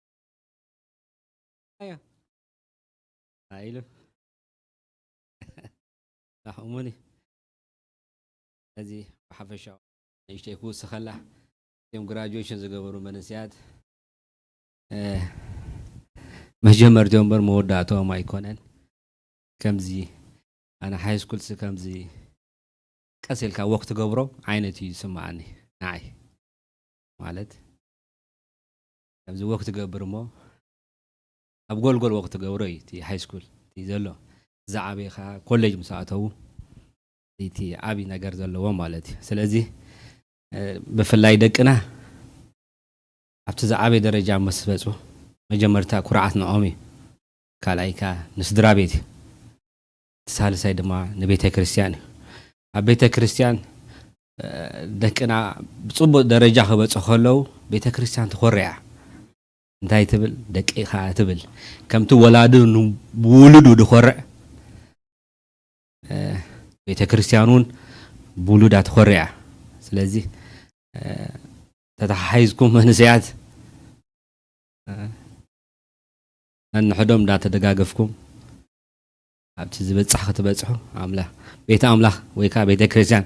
ተተሓሳስበኩም ማለት እዩ ስለዚ ብሓቂ ቀሊል ኣይኮነን ብኸምኡ ተታሒዝና ክንከይድ ብፍላይ ኣብዚ ቤተ ክርስቲያኑን ኣሎ ኮሌጅ ዝኣተውለው ካብ ኮሌጅ ዝወዱ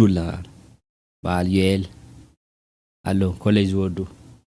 ስለዚ ጽቡቕ ዕድል እዩ ማለት እዩ ዕድለኛታት ኢና ተታሒዝና ንሕና ድማ ክንድግፎም ብሓሳብ ብሞራል ኣምነ ንሕና ክንድግፎም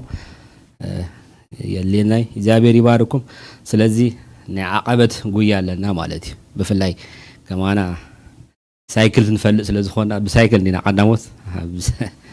ናይ ዓቐበት ውድድር ኣለና ማለት እዩ ስለዚ ኣብ ናይ ዓቐበት ውድድር ቀዳሞት ኮይንኩም ክትወፁ ኣምላኽ ይደልየኩም ወይ ከዓ ቤተ ኣምላኽ ትደልየና ማለት እዩ እግዚአብሔር ይባርክ ኣምላኽ ሞኒ ይርዲ እግዚአብሔር ይባርክ ጥሒሳ ብሓቂ ጥሒሳ ዋላቲ መዝሙሩ ክሪኦ ከለኹ ይግረም ፀኒሓ ዋ ኣምላኽ ድንቂ ስለ ምህረቱ ትዝምር ነይራ ስለ ሓይሉ ትዛረብ ነይራ ስለ ረድኤቱ ትዛረብ ነይራ ስለ ቅዱስንኡ ኣብቲ መዝሙር ትሕዝቶ ክሪኦ ከለኹ ድሓር ኣብቲ ኣነ ድሓስኮት ሓሳባትካ ግጥም ይብለለይ እሞ ኣቲ ወርዲ ትናትካ ኣምላኽ ነትናተይ ኣምላኽ يقطمنا الله نقول لكم بقى بزي أخوينا ترمبا نفعلكم نيره እግዚአብሔር ይባርክ ይወርየ በሐቂ ባርኹዋ ቀሊል አይኮነን 50 ኣብዚውን ከምዚ ገራ ከተመለ አምላኽ ስለዝረዳይ እግዚአብሔር ይባርክ አምላኸሞኒ በሐፈሻው መዘመራን ፍሪ አይተበል ሰበይተ ሐፋ ቢለያ ኦኬ እግዚአብሔር ይባርኩም ንሽከን ጸልይና ባአከጌና ማለት እስኪን ጸልይ አምላኽ ኃያል ብርቱ እዩ ከማ አምላኽ ዝበለ አምላኽ የለን እሱ ኃያል ብርቱ እዩ እቲ ዝፀዋዕና ንሱ እሙን እዩ ክሳብ መወዳእታ ድማ ደሳኔና እዩ እስኪ እግዚአብሔር ምሳይ ነገር አለካ ጉዳይ አለካ በልዎ በሐቂ በዓል ጉዳይ እዩ እቲ ዝፀዋዕና ንሱ እሙን እዩ ከማ አምላኽ እሙን የለን ኣብዚ ምድሪ ከማ አምላኽ ኃያል የለን ከማ አምላኽ አቦ የለን ትኹሉ ዝኽእል አምላኽ ምሳና እዩ ኤልሻዳይ ምሳና እዩ እስኪ በአምላኽ ባህ ይበልኩም እስኪ ጸልዩ እስኪ ልብኹም አዳልዎ አምላኽ ብስምና ብስመይ ብስምኩም ክጽዋዕኩም ከሎ ካው ዝዓቢ ነገር የለን ሰባት ሓደ ግዜ ብስምካ ክጽውዑኻ ከሎስ ዋዕ ትብል ሓጎስ ይስማዓካ ምክንያቱ ዲሓሰብካዮ ሰብ ክጽዋዕካ ከሎ ማለት እዩ አምላኽ ኩሉ ዝኽእል ብስምና ክጽዋዕና ከሎ ክንደይ ዘይንሕጎስ بسمنا عاوز ولدو زي طوعنا ስለዚህ ህዋተይ እስኪ በአምላኽ ባይበልኩም አምላኽ እጁን ተዛረበና ብሎ እስኪ ነሱ ድዛረብ አምላኽ በቃሉ በመዝሙር በጸሎት በሁሉ ይዛረብ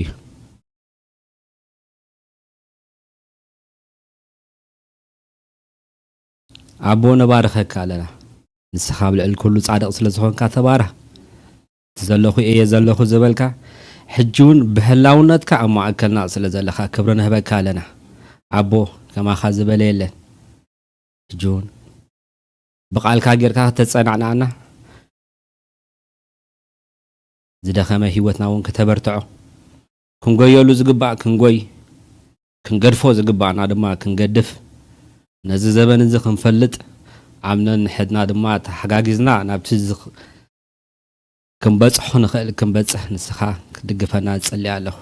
لنفسه كف صغاخ تبزحنا يصلي اجون بقالكا غير كتزاربنا بنجر كله سمكا يخبر بسم يسوع امين اوكي እግዚአብሔር ይባረክ አነው ናይሎ ማልቲ ያርሰይ እግዚአብሔር ዝርስ አምላኽ አይኮነን ያትብል ማለት አምላኽ እንታይ አይኮነን ድርስ አምላኽ አይኮነን አምላኽ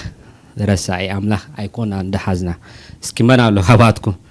ተማለ ደቁ ገዲፉ ዝኸደ ደቁ ዝገዲፉ ዝኸደለ የለን ትኾነ ሰብ ደቁ አይገድፍኒ ዋላ ንብረት ንርስእ ንኸሊና ውላድ ካገንታይ ትገብሮናኻ ትርስኦናኻ እጂ እዚ ዲዛይን ዝገበረ አምላኽ ክነሱ ነና ከማን ንገብሮ ከዘለና ክነስና አምላኽ ዳ ከመይ ገይሩ ይዝርስእ ምክንያቱ አባና ዲዛይን አለ ሳምታይምስ حادث نزيد فترة نزيد سر حساب نزيد سرها خمي جرك خات مرمر مبر نسخاب زين تايت جبرناها أو كم جاك سرحني روى الكان تايت جبرناها مخنياتو نسوي فتيروا نزيا سرها وامالتي سلازم تاي خات جبر نتي خمي جرو كم دسرحات راي خاتي مانوال تنبب مو من البات انتقي الكا خاوز حاشة سرح نالبات أبسب سلازقونه مالتي አምላኽ ድማ ከመይ ገይሩ ከም ዝሰርሓና ዲዛይን እንተዳፈሊጥናዮ ባ እቲ ዝሰርሓነ እኳ ከምዚ ገይረ ክነብር ካብ ዝገደፈኒ ኣብ ውሽጥና ስለ ዘሎ ማለት እዩ ስለዚ አምላኽ ከመይ ገይሩ እዩ እንታይ ዘይገብር ይርስዕ አይርስዕኒ አምላኽ እንታይ ይኮነን ሰብ አይኮን አይርስዓና ዝረስዓና እኳ እንተ መሰለና ንሱ ግና እንታይ ይኮነን ብፍጹም አይርስዕኒ ምክንያቱ ኣብ ቃል አምላኽ ክንሪኢና عبد ساعات تاريخ إسرائيل انت داريهم مو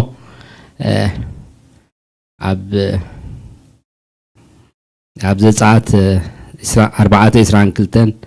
بزوج كابتي أبراهام እግዚአብሔር ነብርሃም መስተዛረቦ ድህረ 400 ዓመት ድማ ህዝበ እንታይ ክገብረልዎ ክጽዋይ መስፈሎ 400 ዓመት ሲ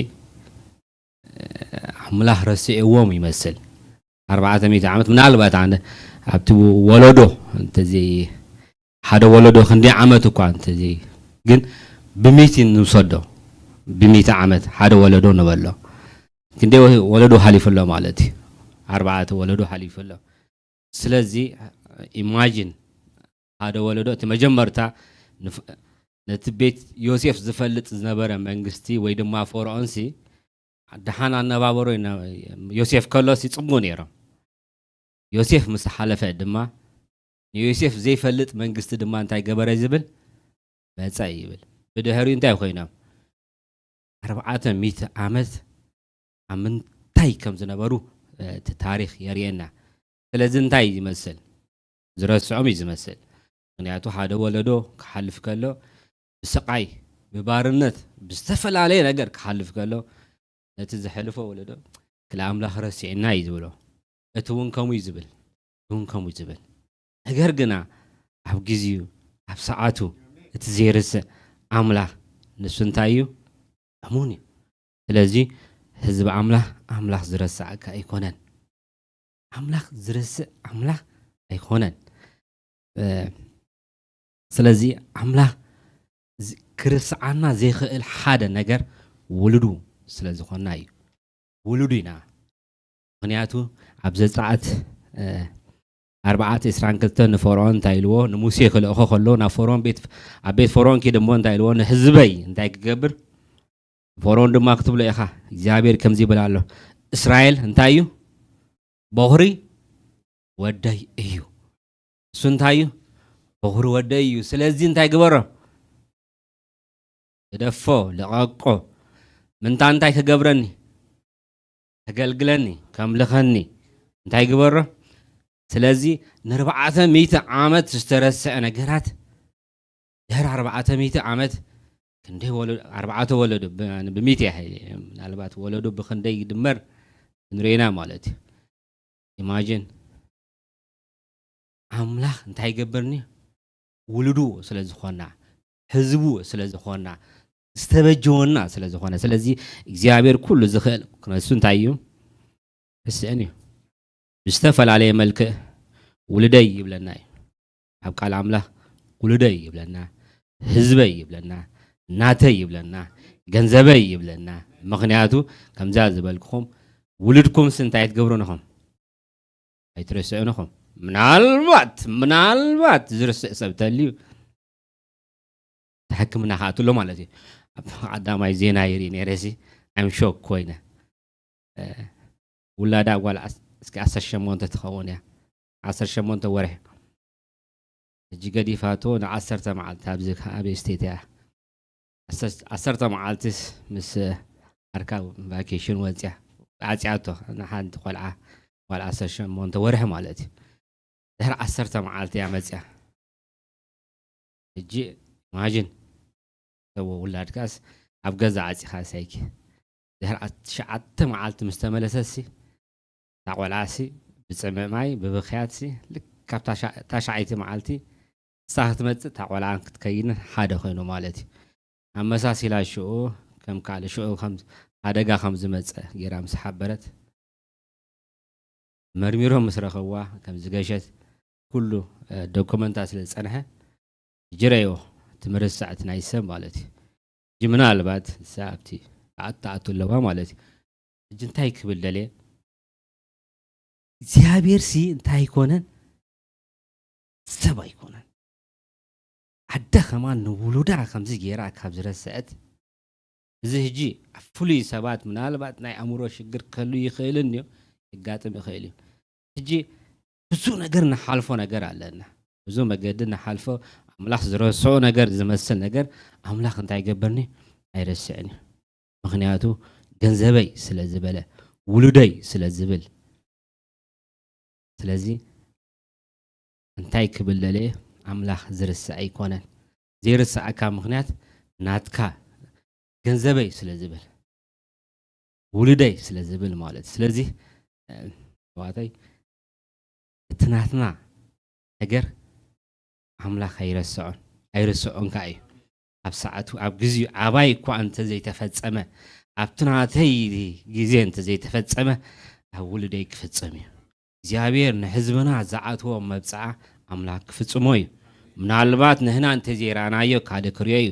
እንተላ ድማ ንናኻ ክንሪኦ ኢና ምክንያቱ ኣምላኽ ብፍላይ ድማ ከማና ብብዙሕ መገዲ ስለንሓልፍ ብላይ ድማ ንኣምላኽ ዝፈልጥ ኣብዚ ምድሪ ንክርስቶስ ዝፈልጥ ኣብ ብዙሕ እንታይ ኣሎ ማዕሰርትን ኣብ ብዙሕ ቤት ኣምላኽ ትግፍዓሉ ኣብ ብዙሕ ስቃይ ዘሎ እዩ sometimes እግዚአብሔር ደንጉዩ ትብሎሞ እንታይ ትገብርናሃ I know ደንጎይ ይመስል ግን ኣይደንጎይን ስለዚህ እግዚአብሔር ዋላ ኩሉ እንተዳሪናዮ ታይሎ እስራኤል ሲ ህፃን ከሎ ኣፍቀርክዎ ንወደይ ካብ ግብጽ እንታይ ገበርክዎ ጸዋዕኽዎ እንታይ ገበርክዎ ጸዋዕኽዎ ስለዚህ እንታይ ክብል ለለ ኣምላኽ ድርሳ ኣይኮነን ገንዘበይ ስለዚህ ሕዋተይ እቲ ናተይ እትብልዎ ነገር ብፍላይ ድማ ከም ሓላልፋ ዝደለኹ ሓሳባት እግዚአብሔር ከምዚ ካብ ኮነ የርሳዓሉ ምክንያት ገንዘቡ ስለዝኾና ናቱ ስለዝኾና እንታይ ገበር ገንዘብካ ዋላ ዝወደቀ እንተ ኮይኑ እንታይ ትገብሩ ኢኻ ተልዕሎ ኢኻ እንታይ ስለዝኾነ ገንዘብካ ስለዝኾነ እጂ زعد ناي ماجيك عدي ماجيك كريكم مفتو ودي قاله ماجيك كريكم مغنياتو ابز ከተማ ስለተነብሩ በማጂክ ናና ሁሉ ሸዋት ማጂክ ጥራይ በዚያ ይሬው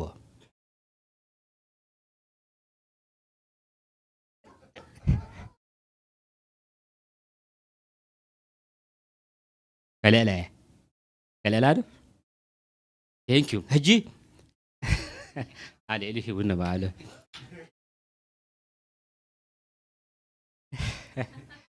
أنت هيك بالدليل. هجي عب هيوثنا بفلاي دما عب جزار السنة عب بيتنا عب دقنا عب حزبنا عب حبرتنا زودقنا غير من يزل له. جابير يلعله نسقاتكم كاتل له. الجزية ناتي جنزبية مفتية مسودة قتني انتهي زقبرة إله كم ماجيك عين نمبر كم زي حدا جزي عمله كله نجار زلوت أنا خوينا عين سمعنا كن جنزبي سلزخونة من يزل على أنا يزل على جنزبي عمله جنزبو سلزخونة انتهي جيرنا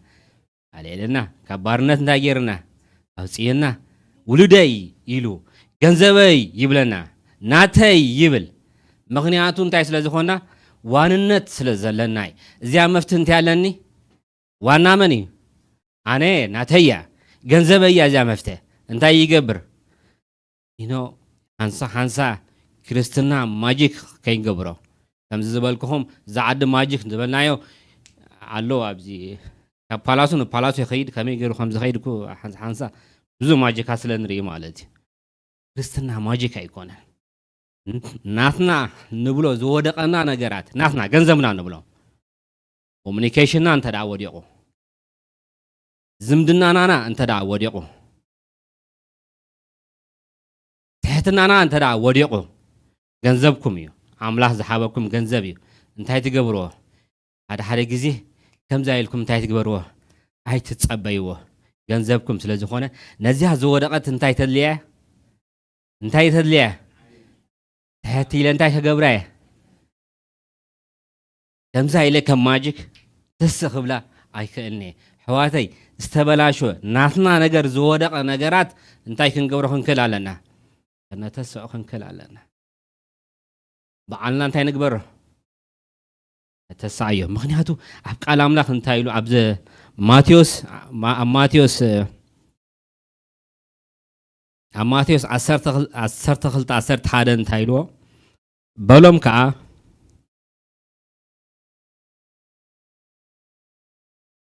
በሎም ከዓ ካባኻትኩም ብዛዕባ እቲ ሕግን ምስተዛረብዎ ካብ ላዕለ ከምብባይ ንሱ ካብኡ ሓሊፉ ናብ ቤት ጸሎት ተኣተወ እነሆ ኢዱ ዝናቐጸት ሰብኣይ ኣቡ ነበረ ምእንቲ ክኸስዎኻ ብሰንበት ምፍዋስ ዶ ግቡእ እዩ ኢሎም ከዓ ሓተትዎ በሎም ከዓ جي أمانغو سنبت هجن مغفار يا مساتهم زحلو زلوا ما أنت خسوا خاب سنبت مفواس دو جبوا إيلهم حتى توا مخنيات سنبت انتاي جبرني أيفوا أي سرحني زبل حق سلزلوام سرعات سلزلوام يسوس كع عبت سنبت كجبراني أي كجبراني لم كفتنوا سلزدليو ده هارن تايلوا بلوم كايلوا ንስኻ ተደራዲሩ ካባኻትኩም ሓንቲ በጊዕ ዘላቱ እሞ እንታይ እንተኾነ ብሰንበት እንታይ እንተኾነ ኣብ ጉድጓድ እንተወደቐት ዘይህዛን ዘይወፃን እንታዋይ ሰባሉ ተደራድር ኢሎ ገንዘቡ ዝኾነ ናቱ ዝኾነ ጥሪቱ ዝኾነ ሰንበት እኳ እንተወደቐት እንታይ ገብራኒ ኣይ ሓድጋን እዩ ምክንያቱ እንታይ ስለ ዝኾነት ናቱ ስለ ዝኾነት ኣብ ናይ ካልእ ሰብ ከልዕላ ይደልየ ንኸውን ግን እሱ እንታይ ኢልዎም ካባኻትኩም ስመና ኣሎ ንደራደር ኢልዎም ናቱ ዝኾነ ገንዘቡ ዝኾነ ጥሪቱ ዝኾነ ኣብ ሰንበት እኳ እንተወደቐት ኦይ መዓልቲ ሰንበት እዩ ዝወደይ ኣባፅን ሓይሉ ጉድጓድ እንታይ ዝገብር የለን ሓድጋ የለን ሰንበት እኳ እንተኾነ ንውሉዱ ንደቁ ጥሪቱ ገንዘቡ ዝሓድግ ሰብ የለን ኣብዚ ምድሪ እንተዳሪኹም ምናልባት ናይ ካልእ ሰብ እንተኮይኑ ሓድጋ ይኽእል እዩ ጥሪቱ እንተዳ ኮይና ግና እንታይ ገብራኒ ኣይ ሓድጋኒ ናቱ ስለ ዝኾነ ሕጂ ናትና ዘበለ ነገራት ከነልዕላ ኣምላኽ ይደልየና እዩ ከነተሶ ኣምላኽ ይደልየና እዩ ስለዚ እንታይ ኢልዎም ዋይ መን ኣሎ ካባኻትኩም ኢሉ ምስ ተደራደረሎም የለን ኩሉ ይገብሮ እዩ ኩሉ እንታይ ይገብሮ እዩ ኣብ ናቱ ምስ ኮነ እንታይ ይገብር እዩ የልዕላ እዩ የተስሓይ ማለት ናቱ ገንዘቡ ጥሪቱ ስለ ዝኾነት ማለት እዩ ንኡ ግን ክኸስዎ ስለ ዝደለዩ በሉ ኢልዎም በዚ ነደራደር ምክንያቱ ኣብዚ ውሽጥና ዲዛይን አለ ኣምላኽ ዝሰርሓና ነገር ኣሎ እዚ ነገር ኣሎ ስለዚ እዚ እኳ ኣባኻትኩም ካብ ዘሎ ኢሉ እዚ ምግባር እኳ ኣባኻትኩም ከሎሲ ኣነ እኳ ኢልዎም ከዓ ይኸሲስዎም ማለት እዩ ኣብዚ ምድሪ ጨካናት ሰባት እንተዳ ገምትዎም ረእይዎም ሕሰብዎም ጨካናት ሰባት ረርሕ ደይብሎም ሰባት ኣብዚ ምድሪ የለኩ ትግምትዎ ትስእልዎ ወይ ከዓ ትሪእዎ እቲ ዝገርመኩም ኣምናቶም ምስ ኮነ ግና ከምቲ ዝጭክንዎ እንታይ ይገብሩን እዮም ጭክኑን እዮም ምክንያቱ እንታይ ስለ ዝኾነ ናቶም ስለ ዝኾነ ገንዘቦም ስለ ዝኾነ ኣብ ደቆም እንታይ ክገብሩ ኣይክእሉን እዮም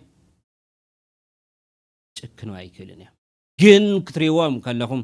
ረርሕ ደይብሎም ጨካናት ከለዉ ደቆም ግና እንታይ ይኮኑን ጨካናት ኣይኮኑን ከምቲ ዝገብርዎ ኣይገብርዎን እዮም ስለዚ ረእይዎም እዚ ዓይነት ዲዛይን ዘለና ሰብ እኳ ከምዚ ክነሱ ኣምላኽ ዳ ከመይ እዩ ስለዚ ከዓ ንእስራኤል እንታይ ኢልዎ ድሕሪ 400 ዓመት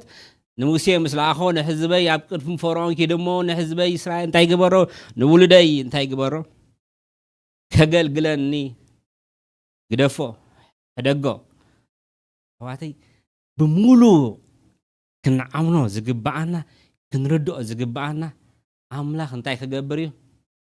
ክምለስ እዩ ገንዘቡ እንታይ ክገብር እዩ يأكل وصلي سلازي هيوتنا بأملاك كنت عمامل أملاك زرسعو كم زي كونه نبيتو كم زي رسع كم فلت يجبانا سلازي نتايلوم نسخاتكم كمنا للوم كابجي سبدو قد عزيز يبلتني بار سبسمبت صب مكبار جب أيو إلو ملا سلم له شو نتسبعي كائلو يخيد سلازي أبدو تاريخ أنت دارينا يوم الساعتم سنبت يجبر يجبرني زبل حساباتي نيرا السجنا challenge زجبرهم منالو أب جنزبكم أب طريقكم كم وقع زيت جبرو خنا السخمسي كم يجركم من عين ده تجبرني كحب جيرو سبدو يبلتني لو بلش أقوى لو إلو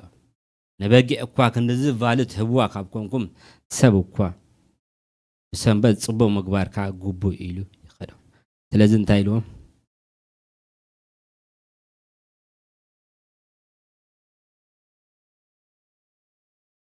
أملاحنا درس يكون سلزي اتناتنا نبلو نجارات زودقنا نجارات وانا انت داخلكم على علوه علىكم تايقبروا تعلوه تسوه بزوه نجارات زفرسنا نجارات sometimes تايك نقبروا عندلي كمز ماجيك عين نخيد نتايلوهم ولا عبز ساعات 23 4 5 انتايلو عبز ساعات 23 4 5 بقراي صلايخا ويكا انتاي عدغو طفيو انت دا رخبكا ناو ملسلو مجمرتا نايسب صلايخا يزبلو خمان بقراي صلايخا وي عدغو طفيو انت رخبكا يوسي انتاي غبرو ناو انتاي غبرلو ملسلو عدغ صلايخا ابتحت صنعت وديقو انت رخا وديقو انت رخا يا دمو انتاي غبرو كيت حجزو كتحرقو انت حسبك مسو خوينكا انتاي غبر حصبيك انتاي غبرو حجزو انتاي غبرو نسو نتز ودقتو عدغو خلعل عمو كو انت سينو نسخا ولا كو صلايخا انت هونه انتاي غبرو حصبيك انتاي بلو حجزو نتز ودقو عدغو انتاي غبرلو منتان حجزو هجي ابز انتاي بلا مالو ابت متحغغازي زاربوم زلو حسابي ترديكم من تكون تسفاي غبر مجمرتا ابغزا رسنا زودقه حدا غزي بعلنا نلعلو ነገር አለ بعلنا እንዳይ ንገብሮ ኮሙኒኬሽን አንተ ዳ ወዲቆ ሳምታይምስ በፍላይ ድማ ከም ናትና ህብረተሰብ ከም ህዝቢ ከም ናትና እንዳሽሙ ኣብቲ ኮሙኒኬሽንና ወዲቅና ኣለና ሓቀደ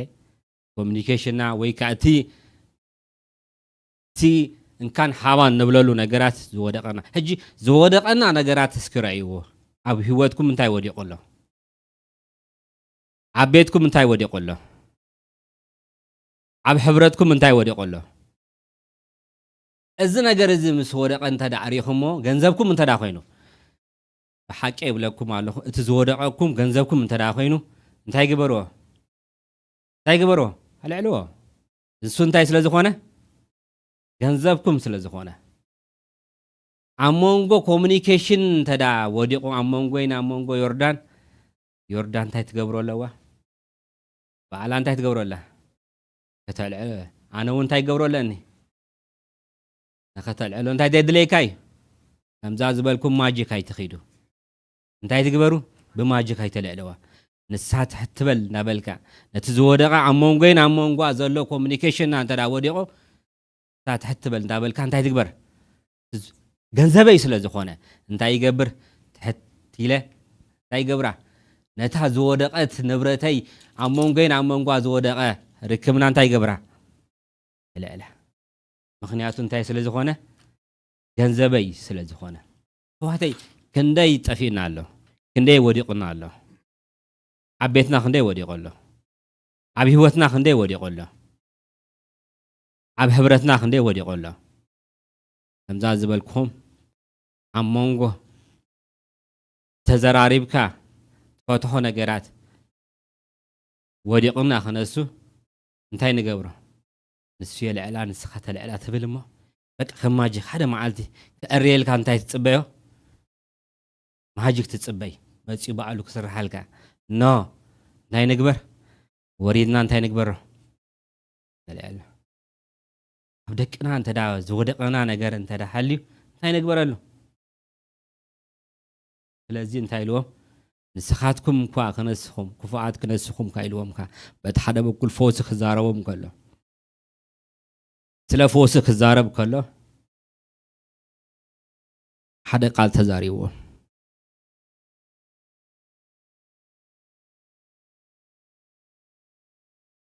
ወላብቲ ዘዳግም 22:4 እንታይ ኢልዎ ኣድጋ ሓውኻ ወይ ከዓ ብዕራ ያ መገዲ ወዲቑ ኣብዚ እንታይ ኢልዎ ሓውኻ ኢልዎ ኣብቲ ኻ እንታይ ኢልዎ እንታይ ኢልዎ ጸላያኻ ኢልዎ ኣብ ክልቲ ግና እንታይ ግበር ከማንስ እንታይ ኢልዎ ኣብቲ ጸላያኻ እንታይ ኢልዎ ኣጸቢካ እንታይ ግበሮ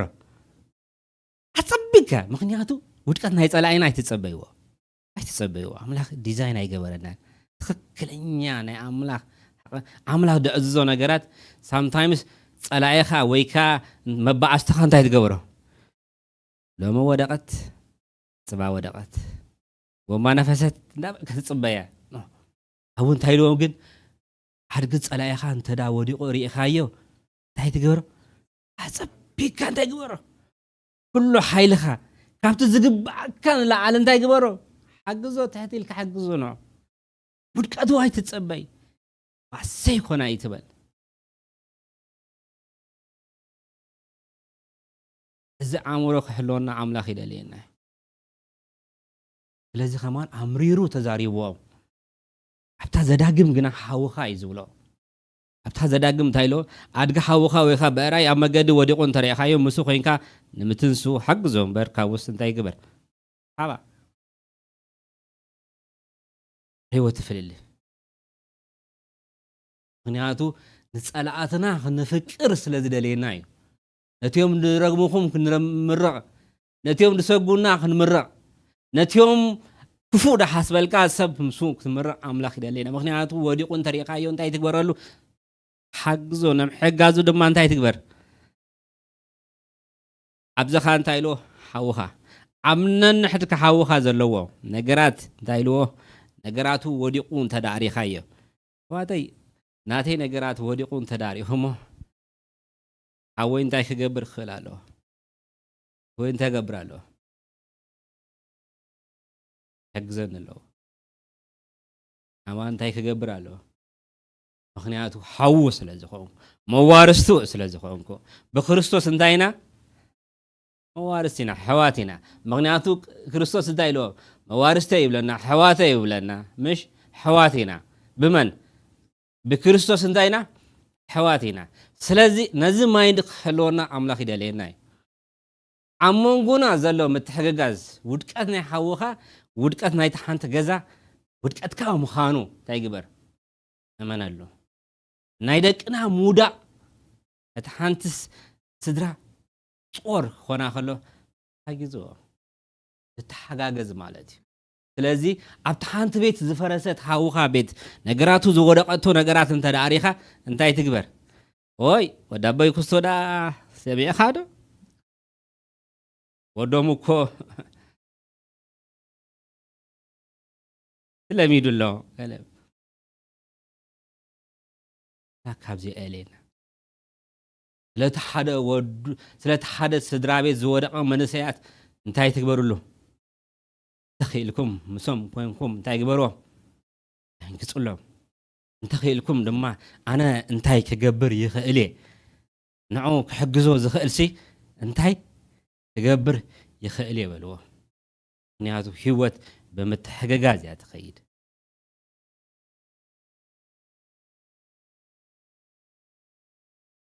ሽዑ ንስኻ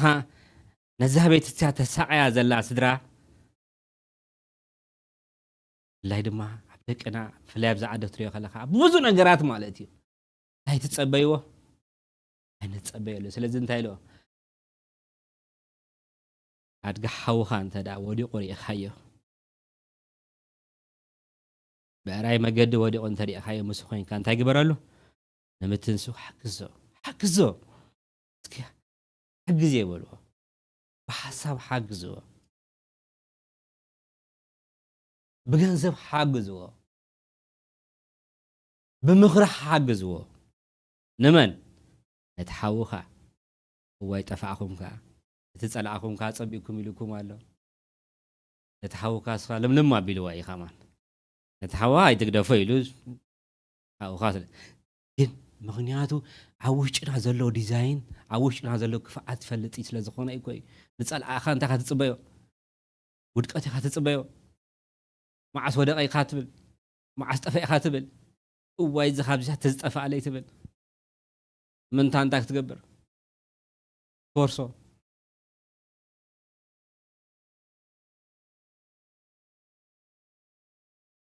قدامي نقرني روح هذا أبزو أرجع سبايو أدميو أبيو بيدي زنبر قرا بيتي نحدا عركيو منو جزء أبتجزا يا أبي سبيني زلوا أبز عدها دك خمسة أخلو ما يجلس خي خدوهم هذا هجي بينوس لنا برد سباي لين كده أب مدك أسيبو يرو إيدو زريا سبيلن لهر كندا يدرس ثلاثة معاد أربعة معاد تخباب انتعش مسكوني اليوم مسرعي هو تقرمكم سي نقرت مستفلتس حفتو هابين مزيع لتكله جزانا خطورس يا تبتب إلى مالك زي فلتوها خباب نعم زي تفلتو حفتي أبكم حفتوكم زجا حفتيا ግን ነቲ ዘሎ ነገራት ምንታይ ትጽበዮ ኣብቲ ኣቕሙ ድሰኣነሉ ሰብኣይ ክትሕግዞ ናተይ ናታትኩም ተራይ ማለት ስእሊ ክበኩም ስለ ዝደለኹ እየ ብላይ ዕድመ ዝጸገቡ ሰባት ከምዚ ዓዲ ዲዛይን ገዲፍካዮም ደቅና ምሽኸዶ ማለት ኣብዛ ዓዲ ዓበይቲ ኣብ ኩሉ ማጆሪቲ ኣባና ከምኡ ይኮነን ኣብቲ ሕብረተሰብ ግን እቲ ሰብኣይ እንታይ የድልዮ ንኣብነት ሓገዝ የድልዮ ምሽ ሕግዞ ምናልባት ሲስተም እዛ ዓዲ ከምኡ ኣይኮነን ትሕቶ ቃል ኣምላኽ ግና እንታይ ዝብሎ ዘሎ ድኻም ሓውኻ እንታይ ግበሮ ሕዋተይ ኣብ መንጎ ክንተሓጋገዝ ይደልየና እዩ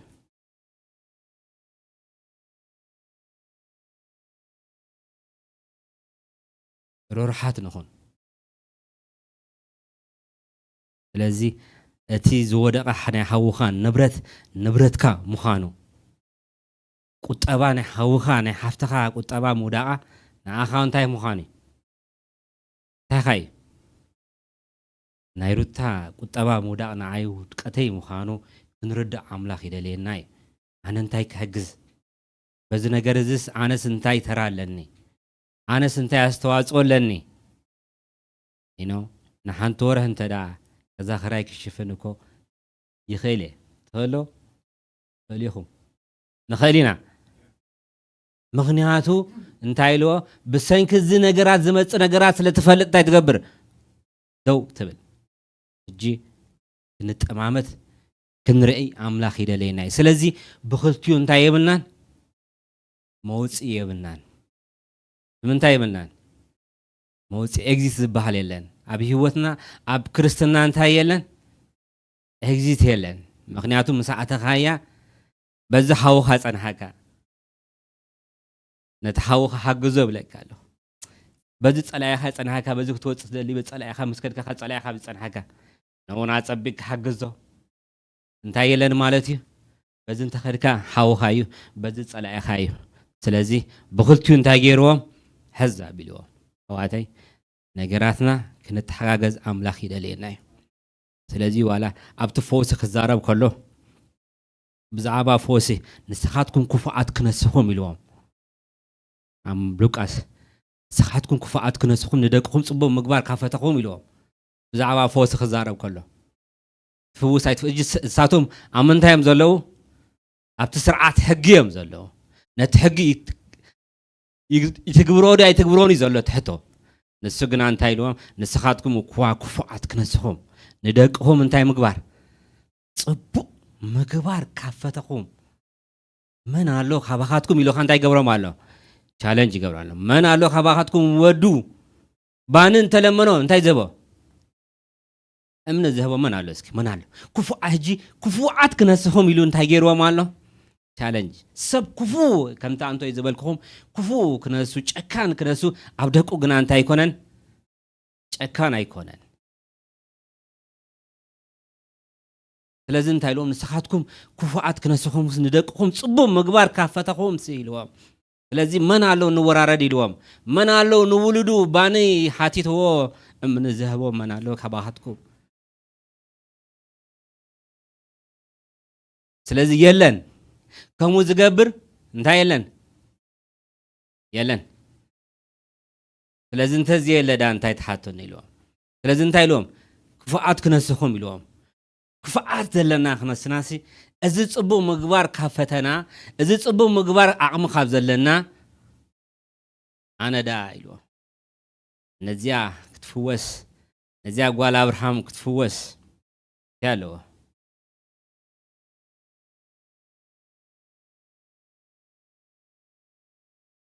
ኣንቲ ይብሉ ስለዚ ዲዛይን ናይ ሰብ ክፉ ክነሱ ፅቡቅ ምግባር ከምታ ዝበልክኹም እየ ኣብናቱ ፅቡቅ ክነሱ ኣብ ካልእ ዘለው ነሱ ግና ኣምላክ ከም ይኮነ ስለዚ ክልተ ነገር ክትሕዙለ ይደሊ ሓደ ነገር ኣምላኽ እንታይ ይኮነን ዝርስዕ ኣምላኽ ኣይኮነን በዛ ሒዝኩም ለይ ክትከዱ ይደሊ ኣምላኽ እንታይ ይኮነን ረሳዓይ ኣምላኽ ኣይኮነን እስራኤል በኽሪ ወደይ እዩ እሞ ካብ ግብፂ እንታይ ግበረለይ ፀዋዓለይ ኣነ ንወደይ ከም ልኸን እንታይ ግበሮ እንዎ ፈርዖን ድማ ልቡ ደንደነ ይብለና ምሽ ኣብቲ ታሪክ እንተዳሪና ዮ መን እግዚአብሔር መን ይስዒሉ ብዛዕባ ልብ ፈርዖን ርኢ ነገር ግና እግዚአብሔር ድማ በቅልጽሙ በኃይሉ ነቲ በኹሩ ነቲ ናቱ ዝብሎ ነቲ ገንዘበይ ዝብሎ ነቲ ውልደይ ዝብሎ ነቲ ጥሪተይ ዝብሎ ከተስኦ ናይ ግድን ስለ ዝኾነ ከተስኦ እዩ ለዚ ኻዩ ኣብ ጴጥሮስ ክዛረብ ከሎ እግዚአብሔር ስን ምጽዓቱ ዝደንገዶ ይመስለኩም ኢልዎም ኖ እግዚአብሔር ንምጽዓቱ እንዳይገበረን አይደንገን ነታ ቤት ዳዊት ንድኳን ዳዊት እኳ ዘተሰዓ ንዓናውን ከተሰዓናይ ነታ ቤተ ክርስቲያን እንታይ ከገብራይ ተሰዓይ እግዚአብሔር ሓደ መዓልቲ ብእልታን በጭድታን እንታይ ገበር እዩ ነታ ንብረቱ ዝኾነት ነታ ጥሪቱ ዝኾነት ነታ ገንዘቡ ዝኾነት እንታይ ከገብራይ ወስዳይ ምክንያቱ እንታይ ስለ ዝኾነ ገንዘቡ ስለ ዝኾነት ምክንያቱ እንታይ ስለ ዝኾነት ጥሪቱ ስለ ዝኾነት ምክንያቱ እንታይ ስለ ዝኾነ ህዝቡ ስለ ዝኾነ ምክንያቱ እንታይ ስለ ዝኾነ ብደሙ ዘዓደጋ ስለ ዝኾነ ንሱ ወስዳ ምዃኑ ኻርግፀኛ ኾኖ ምክንያቱ ከምታ ዝበልክኹም ኣብታ ኻላይቲ ሓሳባተይ ናትኩም ዘበለ ከም ዘይተሓድጉ እንዳፈለጥኩም ኣምላክ ከመይ ገይሩ ዝሓደግ ከምታ ዝበልክኹም ናትኩም ነገር ዝወደቀ ነገራት እስኪ ኢልኩም ዘይትከዱ ክነስና ኣነ ንስኻትኩም ዘይንገብሮ ክነስና ኣምላኽ ድማ ከም ዘይገብሮ እርግፀኛ ንኾን ስለዚ ኢየሱስ ክምለስ እዩ ኢየሱስ እንታይ ይገብር እዩ ዝምለሰሉ ምክንያት እንታይ እዩ ቤቱ ከእክብ ውልዱ ከእክብ ቤቱ ከእክብ ንብረቱ ከእክብ ስለዚ እግዚአብሔር እንታይ ይኮነን ዝረስዕ ኣምላኽ ይኮነን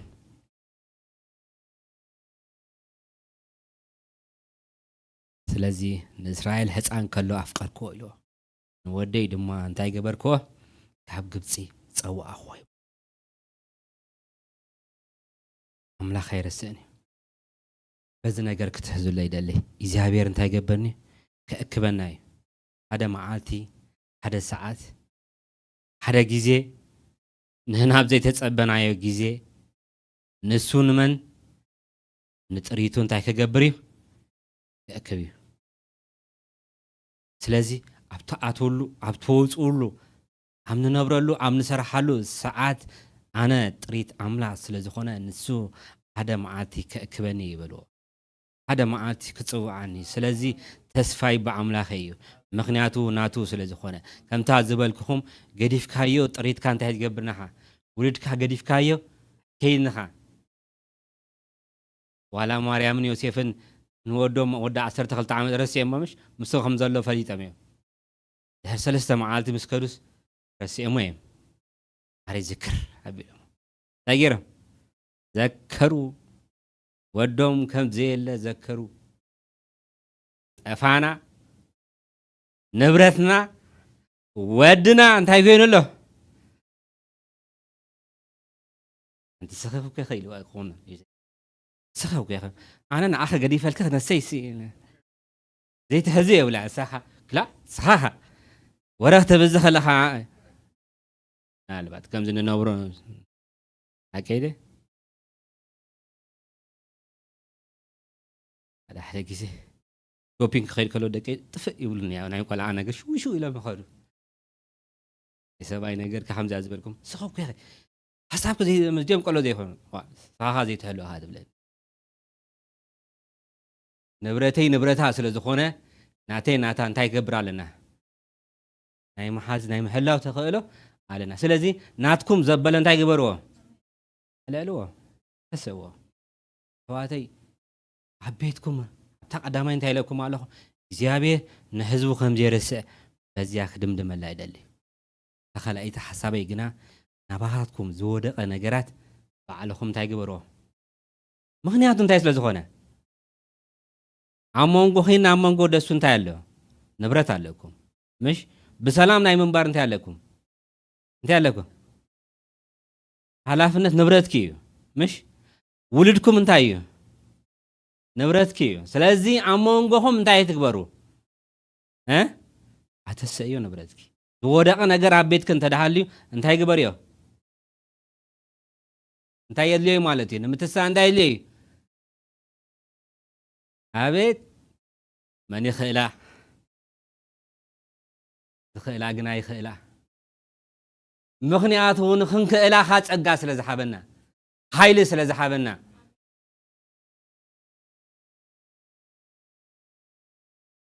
أمونغو مزرراب عمن تزيبنا نبرتنا ودي قلو أمن مش انت ودي قلو communication انت خوين الله ودي قلو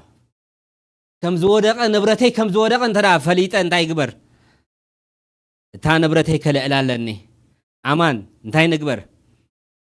كنزرارب تا زودقنا نبرت انتاي نقبره مغنيات انتاي سلازخونت ገንዘብና ስለዝኾነት ጥሪትና ስለዝኾነት ረባሕና ስለዝኾነ እንታይ ክንገብሮ ኣለና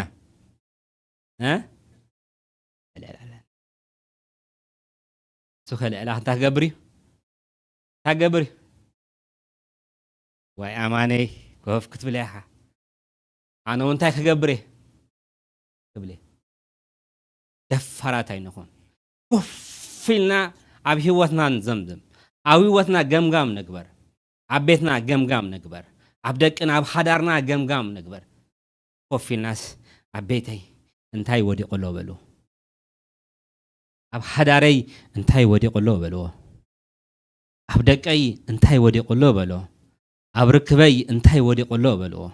نسو جنزبكم سلازخونه مخنياتو بسلام كنبر أملاح سلازلينا أب حدارنا سلام كبزحلنا أملاح فقادي مش أملاح بسلام كنبر بفقر كنبر أملاح فقادي سلازي جنزبنا زطفعنا نقرات انتدا حليو ماجيك شوزو ماجيك هاي اللي ناني بماجيك زتسق نقر يلن communication تا يلن communication تا يلي ماجيك هاي اللي يعني مخنياتو بفلاي عنا نسخاتكم سلا نتصلو زلناي هذا كزي طريقهم دك ناس مسوم سلا زوال عنا بوزا كزي أنا هنا يقولوني أيوسي ماجيك يقولوني مخنياتو ريوا ماجيك سلا ريوا يلهم عصابتهم كم زاق يلهم شكر شنقر بيا بزيات أنا بزيا يقولوني سوم جين تايم تقولوا زلوا ماجيك يرم الله أي تغيرتنا ولا قلنا ساعتهم كم زاق يرم تف عبيلهم بزيا وصوام ماجيك no way هوني خيلي بلقى ماجيك قبره خيلي ترمس كبل ريهم ولا خمش هدأ كنا بالعم داخل لنا سلازي كان ماجيك هوت بقى خياري على وندا بلنا عند تصبي وفينا نرأيه نجراتنا أنت تبلاشو كناتنا أنت تبلاشو حرارنا أنت تبلاشو نبرته يتأفيله بلو سلازي خا أفتون جين تايلو أتا ورك أست سبيتسي تكبر أنكو عزت تايت قبريلو نبرتها سلازي تفن تايت قبر كساب ترخبو كسامعس انتاي سلازي خونه نبرتها سلازي خونه كبر نجار سلازي خونه كساب ترخبو انتاي تقبر تخسترو نبرت تلعلو شو انتاي لا نتي نبرتها نتي ورقا نتي جنزبا نتي ناتا نتي معرقا نتي كلو نقرات مسرقبتو دما انتاي تقبر لباي حقوس سبات سوي عدما نتي زطفعنا نبرت ناجيره رخيبيو سلازي انتاي قبرو نسايت حقوس كم تطفو ودو زقبرو طفو ود مستفسي ابو انتايلو كل غزي بزعوا ودي نبرتي ودو بنيات حسب يرو ودو بمعدو كمص خلو مسرعيس انتاي قبره لبو تحقوس سلازي انتايلوم يتحرد يبلع يلوم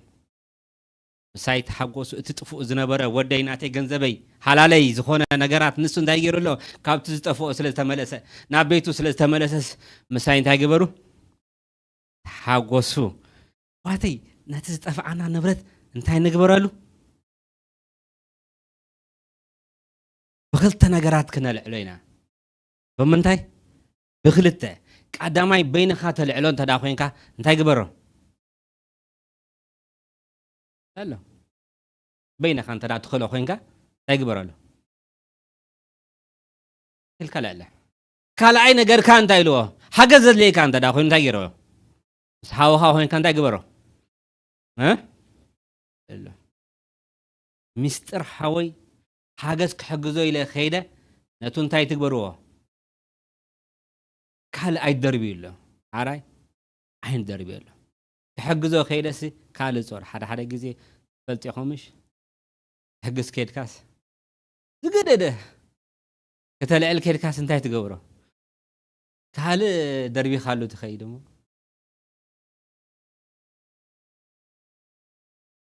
ተስሕቐኩም ውደዳ ዓርከይ ኣሎ ከይዱ ሰበይቱስ ከተታዕረቕ ከይዳ ናብ ሕሙዋ ኣብዚ ከተታዕረቕ ከይዳ እሳት ታዕሪቓቶ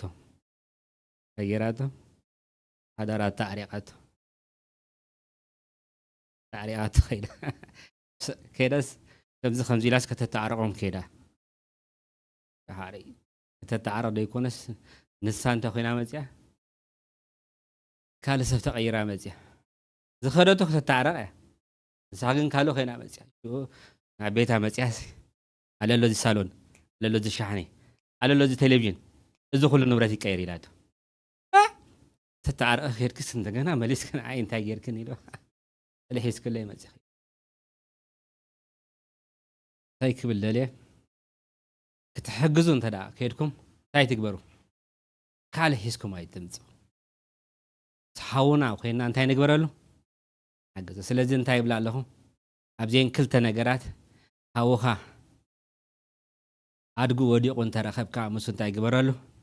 ሓግዞ ሓጋገዘሉ ብኸላይኻ ጸላይኻ ስለዚ ኣብ ሂወትና ጸላይናን ፈታውናን ኣለና ማለት እዩ ሓውን እንታይ ኣለና ጸላይ ኣለና ውድቀት ጸላይና ውድቀትና ውድቀት ጸላይና ከም ሓደ ሓጎስ ክፈጥረልና ይብሉን ምክንያቱ ነቲ ውድቀት ጸላይኹም እንታይ ግበሩ ኢሎም ኣጸቢኩም እንታይ ግበሩ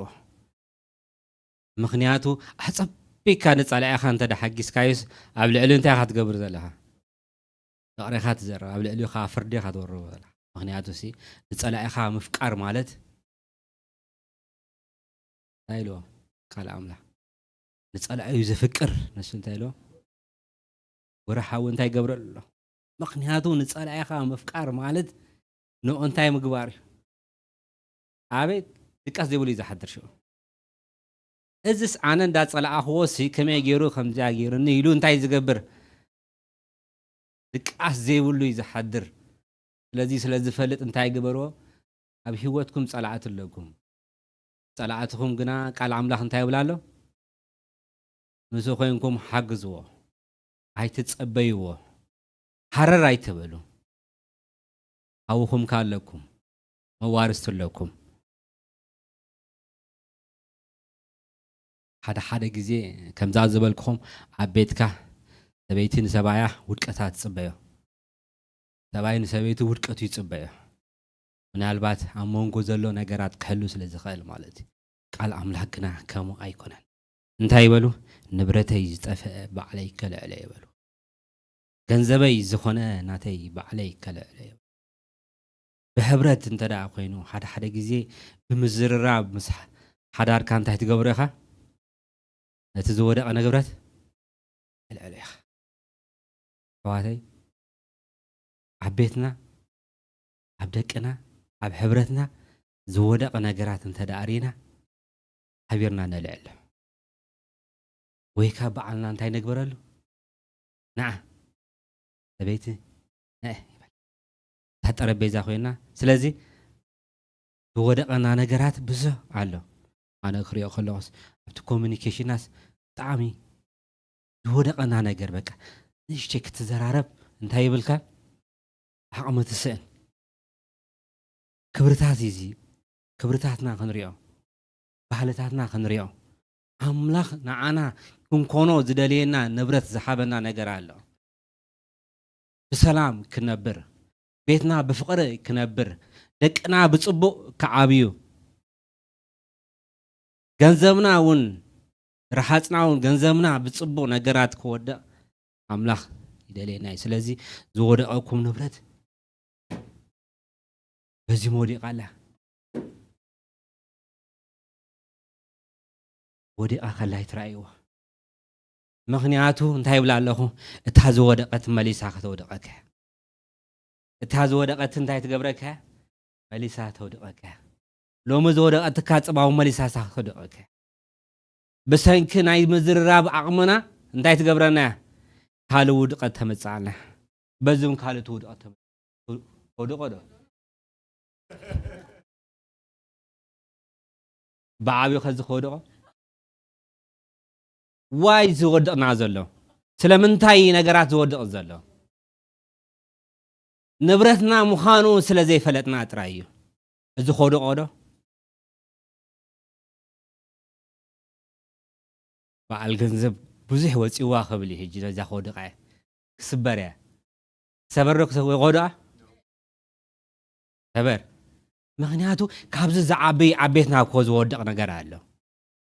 ካብዚ ዝዓበይ እኮ ነገራትና ዝወድቕ ኣሎ ካብዚ ዝዓበይ እኮ ደቅና ይወድቕ ኣሎ ካብዚ ዝዓበይ እኮ ኪዳና ዝወድቕ ነገር ኣሎ ምክንያቱ ንሱ ምስ ወደቐ እንታይ ይገብር እዩ ልብኻ ይስበር ዋዘይ ንጸልዓይና ኣይነግደፈሉ ነገራትና እንተዳ ወዲቆ ኢሚዲየትሊ እንታይ ንግበረሉ ኣነ ይሕሸኒ ኣነ ኸልዕላይ ንምንታይ ኣመኒ ንምንታይ ገንዘበይ ስለ ዝኾነት يورد حفتي نزيا وديق عن تداري خنني حوخي انتهي قبري زي عن تدا وديق عس بيني عن تدا زي خيلا امجاز بالكو خي زي عقمية علي لا له زي وديق يا له عقمية يكونتن امان حجزني اماني مخنياتو نسو انتهي كقبرو بيني سلا زي خيلا نسو انتهي قبر لي حجزني بزن ابي بزن مخنياتو اب هيوتنا نفتشو اب حدارنا نفتشو اب حبرتنا نفتشو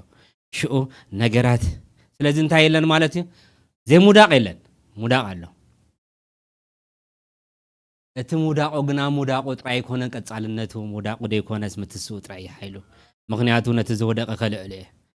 ودقتنا تا خلعله ገንዘበይ ስለዝኾነ ጥሪተይ ስለዝኾነ ናተይ ስለዝኾነ ክብረይ ስለዝኾነ ናተይ ስለዝኾነ እንታይ ክገብረ ከምቲ ዝወደቀ ኣይክሪኤኔ ሓቂ ዝብለኩም ስሙስ ክኾኒ ሓዳርካ ጽቡቕ ክኾኒ ሓዳረይ ጽቡቕ ክኾኒ ደቀይ ጽቡቕ ክኾንዮም ደቅኻ ጽቡቕ ክኾንዮም ሕብረትና ጽቡቕ ክኾንዮም ምክንያቱ ውድቀት ናተይ ውድቀትካ ምዃኑ ስለዝፈልጥ نسخة عقمن تسين كان أنا عقمن تليني عقمها كهجزة كان عقام أنتان كهشة زي كده نعيم أنتان كهشني مقنعته لو مو ودي كله خاص معنا خود دقي لو من تدا تسي كاص معنا عيك تتسعني خا سلازين تاي سلازخونه بزنا جر كنا عبي عملاخ يدلينا كم تز سلازي كل جزية طريقكم زخونه نجارات أنت ريوه سلازي قال عملاخ جنزبي ولدي ناتي زبلو سلازخونه ننهون جنزبنا طريقنا نبلو نجارات ثمينا نرأي لذي سكيناتنا ناريو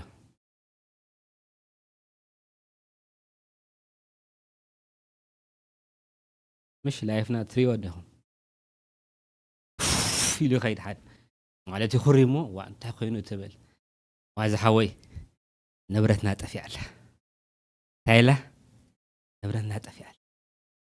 لمن انت خف في القعد وز زولو تمتنا خاصاي نغرات في القعد وز اوي انت خمزي كمان تداغينا عبقد ما املاك نفوسينا عبقد ما املاك اذا ገንዘበይ ይበልዎ በታዝ ወጻታይ ትግደፍዋ ምክንያቱ ገንዘበይ ስለዝኾነ ጥሪተይ ስለዝኾነ እንታይ ይግበርዋ ሕዛብ ብሎ ኣብ ሓዳርኩም ሰባይን ተዳ ፊሉ ወፂው ሰበይት እንታይ ትግበሮ ናዝ ሓወይ ንስኻ እኮ እንታይ ኢኻ ንብረተይ ንስኻ እንታይ ኢኻ زودي يخا نسخان تاخا كبري يخا نسخان تاخا كالي يخا نسخان تاخا كل يخا موصل لازم تاي قبر بلزوب قال غير كعبة تحتنا غير كنت تاي قبر يو سباي دما سبيتي ኩነታት ናይ ገዛ ብዙሕ ነገራት ፈረሳ በይተይ ኢልካ እንታይ ግበራ ክብረተይ ይኸስ ደቀይ ንስኺ ኢልካ እንታይ ግበራ ብልዙብ ቃል ነትፉፍ ዝበለ ነገራት ካልእ ከይወድቕ ነገራት ከይዓብይ ነገራት ከይውስኽ ከም መጠን እንደወሰኽናዮ ጎቦ ኮይኑ ምፍራሱ ከይዓብየና ኣብ ዓድና ኣሎ ከምዚ በዓል ይብልዎ በብ ዘኸድካዮ እምነት ድርብኻ ምሽ ገለ ማርያም ነገር ዝበሃል ኣሎ ብዝኾነ ሰብ ዝሓልፍ ከሎ እምኒ ድርቢ እዩ ሓንቲ እምኒ በዓል እዩ ድርቢ ንእሽተይ እያ ትድርብያ እምኒ ካልእ ድርቢ ኩሉ ድርቢ ምስ ግዜ እታ ቦታስ እንታይ ኮይና ጎቦ ኮይና ክብርታትና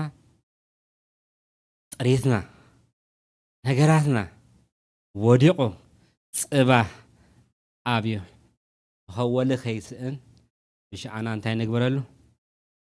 ናተይ ኢልኩም በሉ ስለዚ ሕዋተይ በዚህን ክልተ ነገራት ክትሕዙለይ ይደሊ ኣምላኽ እንታይ ይኮነን ድርስዕ ኣምላኽ ኣይኮነን ተስፋ ኣለና ከም ኣምላኽ ተስፋ ኣለና ምክንያቱ ንሱ ጥሪቱ ስለ ዝኾና ሓደ መዓልቲ ነቲ ከምቲ ዝበልኩኹም 400 ዓመት ሙሉ ረሲዕዎም እዮም ረየዎ ኣባና مش بكريستنوم 10 ዓመት ገለ ዝተረስዑ مش ይመስሉ እግዚአብሔር ግና ድረስ ገፋይ አምላኽ አይኮነ እሱ አይፈለጥኒ ጨኪኑ አይፈለጥኒ ምንም ጨኪኑ አይፈለጥኒ ሓደ መዓልቲ ንሱ ግና እንታይ ከገብር ዙፋኑ ከንቀሳቀስ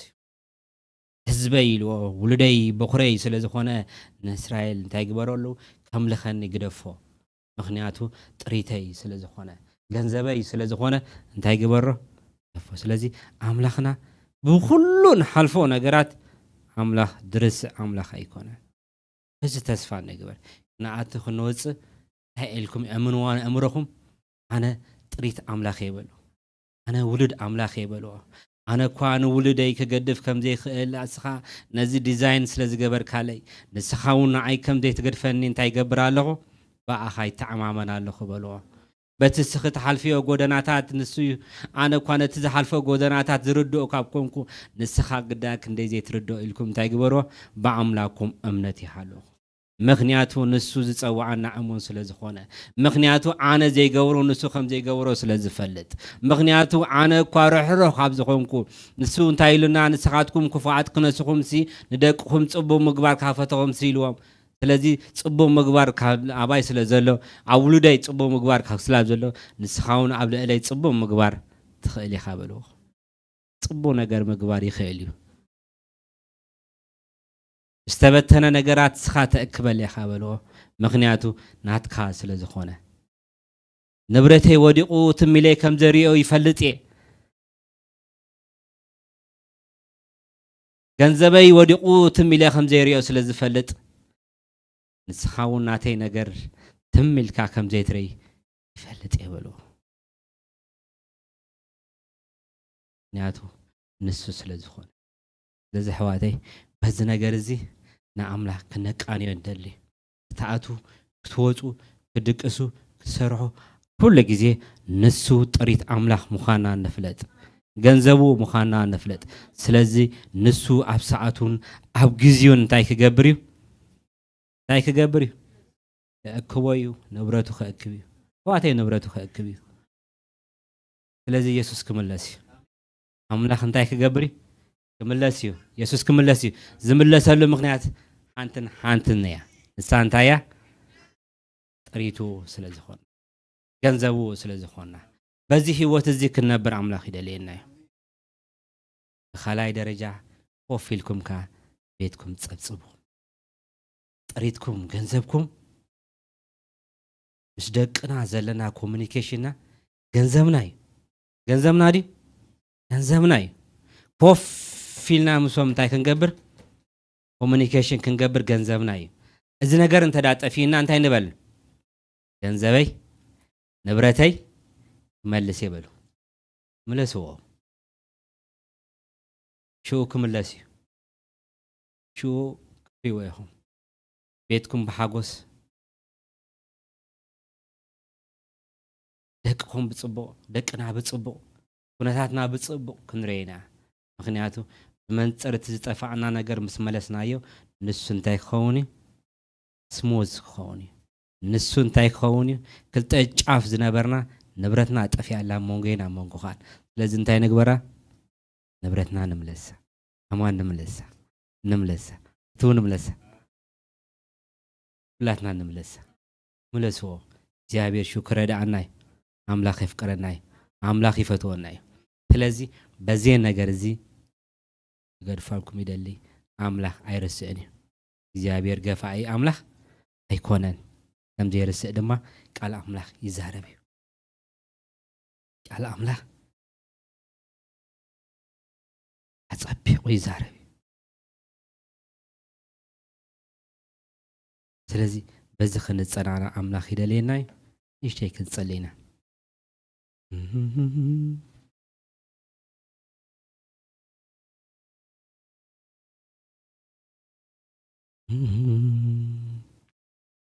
ኢየሱስ እስኪ አምላክ መስገን ይሽተይ ክንጸለይና እግዚአብሔር ኃያል እስኪ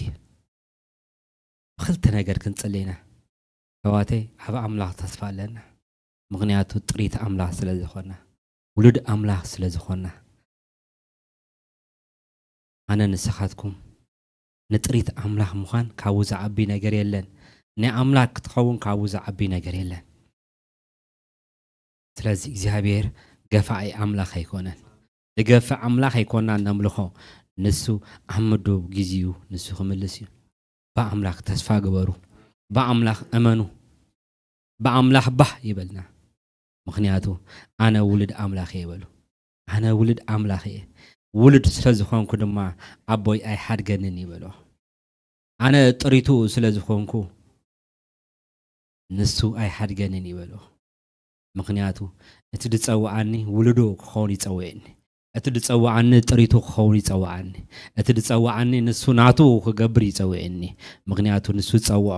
እቶም ዝጸውዖም ድማ አፍቀሮም እቶም ዘፍቀሮም ድማ አኽበሮም ይለን አምላክ ዘኽብር አምላክ ስለዚህ እግዚአብሔር ኃያል እዩ እግዚአብሔር ብርቱዕ እዩ በአምላክ ባህ ይበልኩም ምክንያቱ አነ ንስኻትኩም ክቡራት ስለዝኾነ አነ ንስኻትኩም ጥሪት አምላክ ስለዝኾነ አነ ንስኻትኩም ክቡራት ስለዝኾነ ስለዚህ ቃል አምላክ ንስኻትኩም ብሌን አይንቲኹም ኢልዎ አምላክ አብ ቀድሞ አምላክ አነ ንስኻትኩም ክቡራት ኢና እስኪ ሃሌሉያ በአምላክ እስኪ ባህ ይበልኩም ቴንክ ዩ ባባ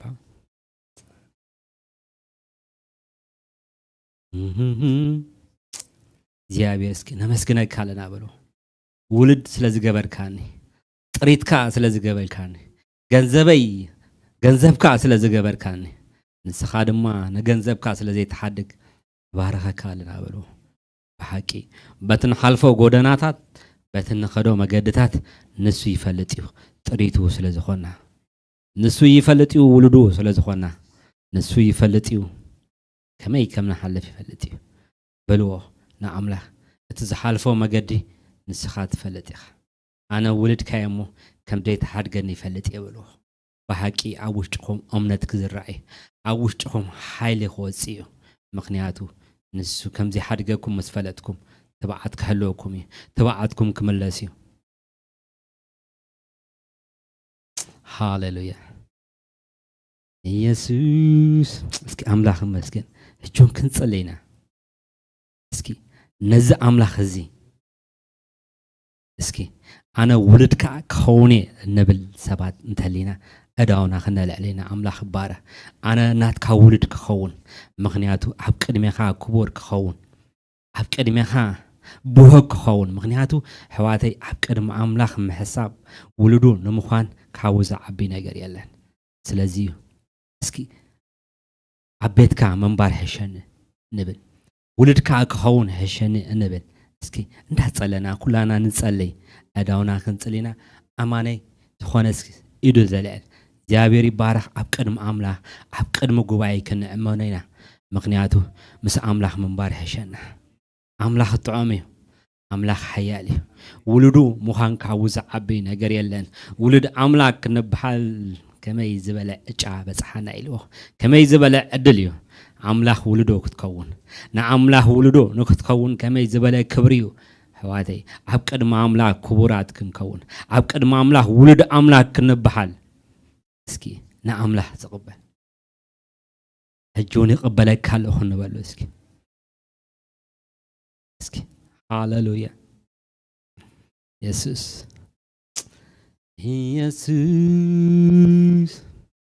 እስኪ ብትብዓት ኣምላኽ ሓያል እዩ ዓቦ ይቕበለካ ኣለኹ በሎ ምክንያቱ ቃል ኣምላኽ እቲ ንኣይ ዝቕበል ክርስቶስ ክዛረብ ከሎ እንታይ ኢልዎ እቲ ንኣይ ዝቕበል ነቲ ዝለኣኸኒ ዝቕበል ንኣምላኽ ምቕባል ንክርስቶስ ምቕባል ማለት ነቲ ዓቦ ምቕባል ማለት እዩ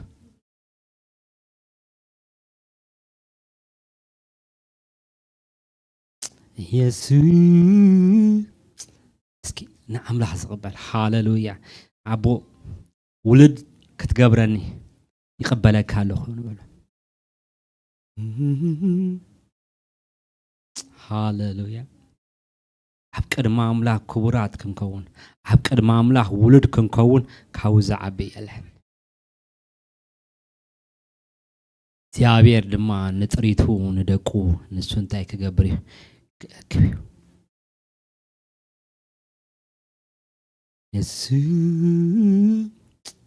ኦኬ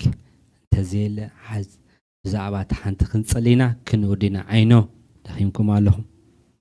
እግዚአብሔር ይባርክ ስለቲ ዝወደቐኩም ንብረት ክንጸልይና ኣምላኽ በዚ ነገር እዚ ወዲቕንሎ እትብልዎ ነገራት ክንጸልይና እስኪ ንእሽተይ ኣብ ገዛ ርእስኩም ክትርእዩ ይደልየ ምክንያቱ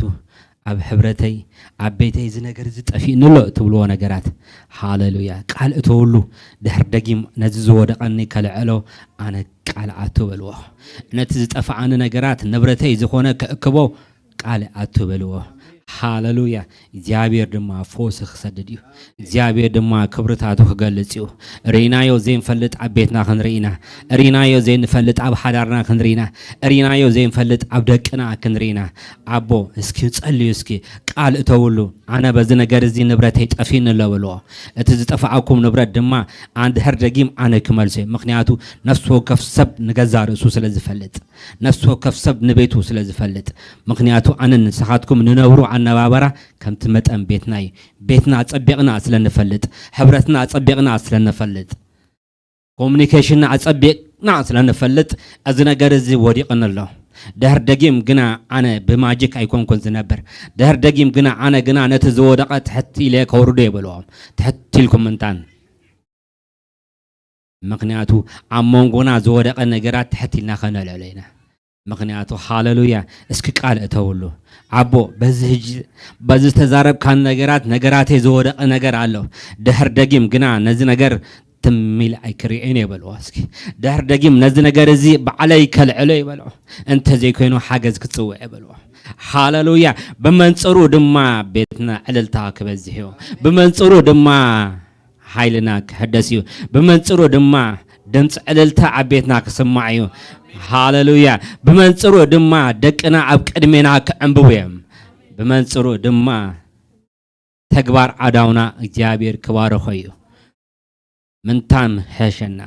ምንታን ክትዕመና ምንታን ዓይን ኣኻትኩም ክትዕመና ነቲ ዝወደቐ ከልዕሎ ይበልዎ ብሓቂ ቃል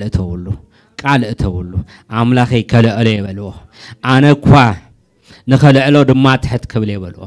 ምክንያቱ ንከተልዕሎ ትሕት ምባል የለይካ እዩ እግዚአብሔር ሆይ ነዚ ትሕት ክብል ሓይሊ ሓበና ብልዎ ኣምላኽ ሓይሊ ዝህብ እዩ ምክንያቱ ክንገብሮ ዝበለና ንሱ በዓሉ ሓይሊ ስለ ዘለዎ እዩ ነቲ ግበርዎ ዝበለ ምቕናን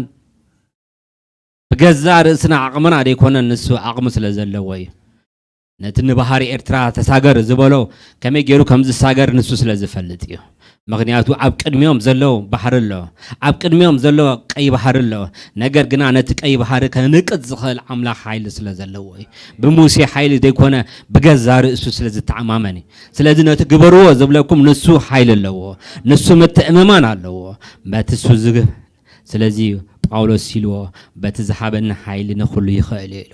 በቲ ምንታይ በቲ እሱ ዝሓበና ሓይሊ ንኹሉ እንታይ ክገብሮ ይኽእል የበሎ ነቲ ዝወደቐኒ ነገር በቲ ስኻ ዝሓብካን ነገራት ከልዕለ የበሎ ምክንያቱ ትሕትና ዓስቢ እዩ ትሕት ኢልኩም ምልዓል ንዓኹም ይጠቕመኩም እዩ ንዓይ ክጠቕመኒ እዩ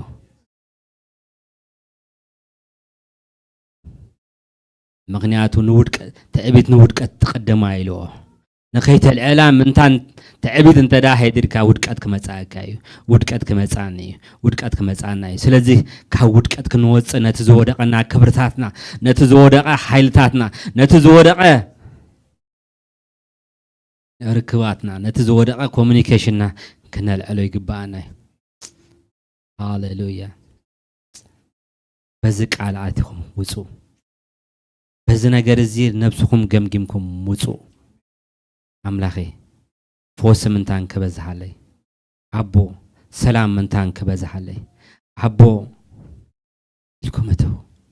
حواتي كمت أن زودكم سلا عليكم كتريو إخو ساعن كم زي كتبوا إخو ساعن زيامل علي زخلو كتبوا إخو مخنياتو تازودقت كل جزيا انتي تجبرك تودقك اتا زودقت زرع خايا زودقت نجرات تميل كان طريق خايا مليسا كاله ودقت يا تمصالك دهردگيم غنا ودقت هينبرني يبلو ابت زودق نجر اي كنبرني يبلو نت زودق كلعلي يبلو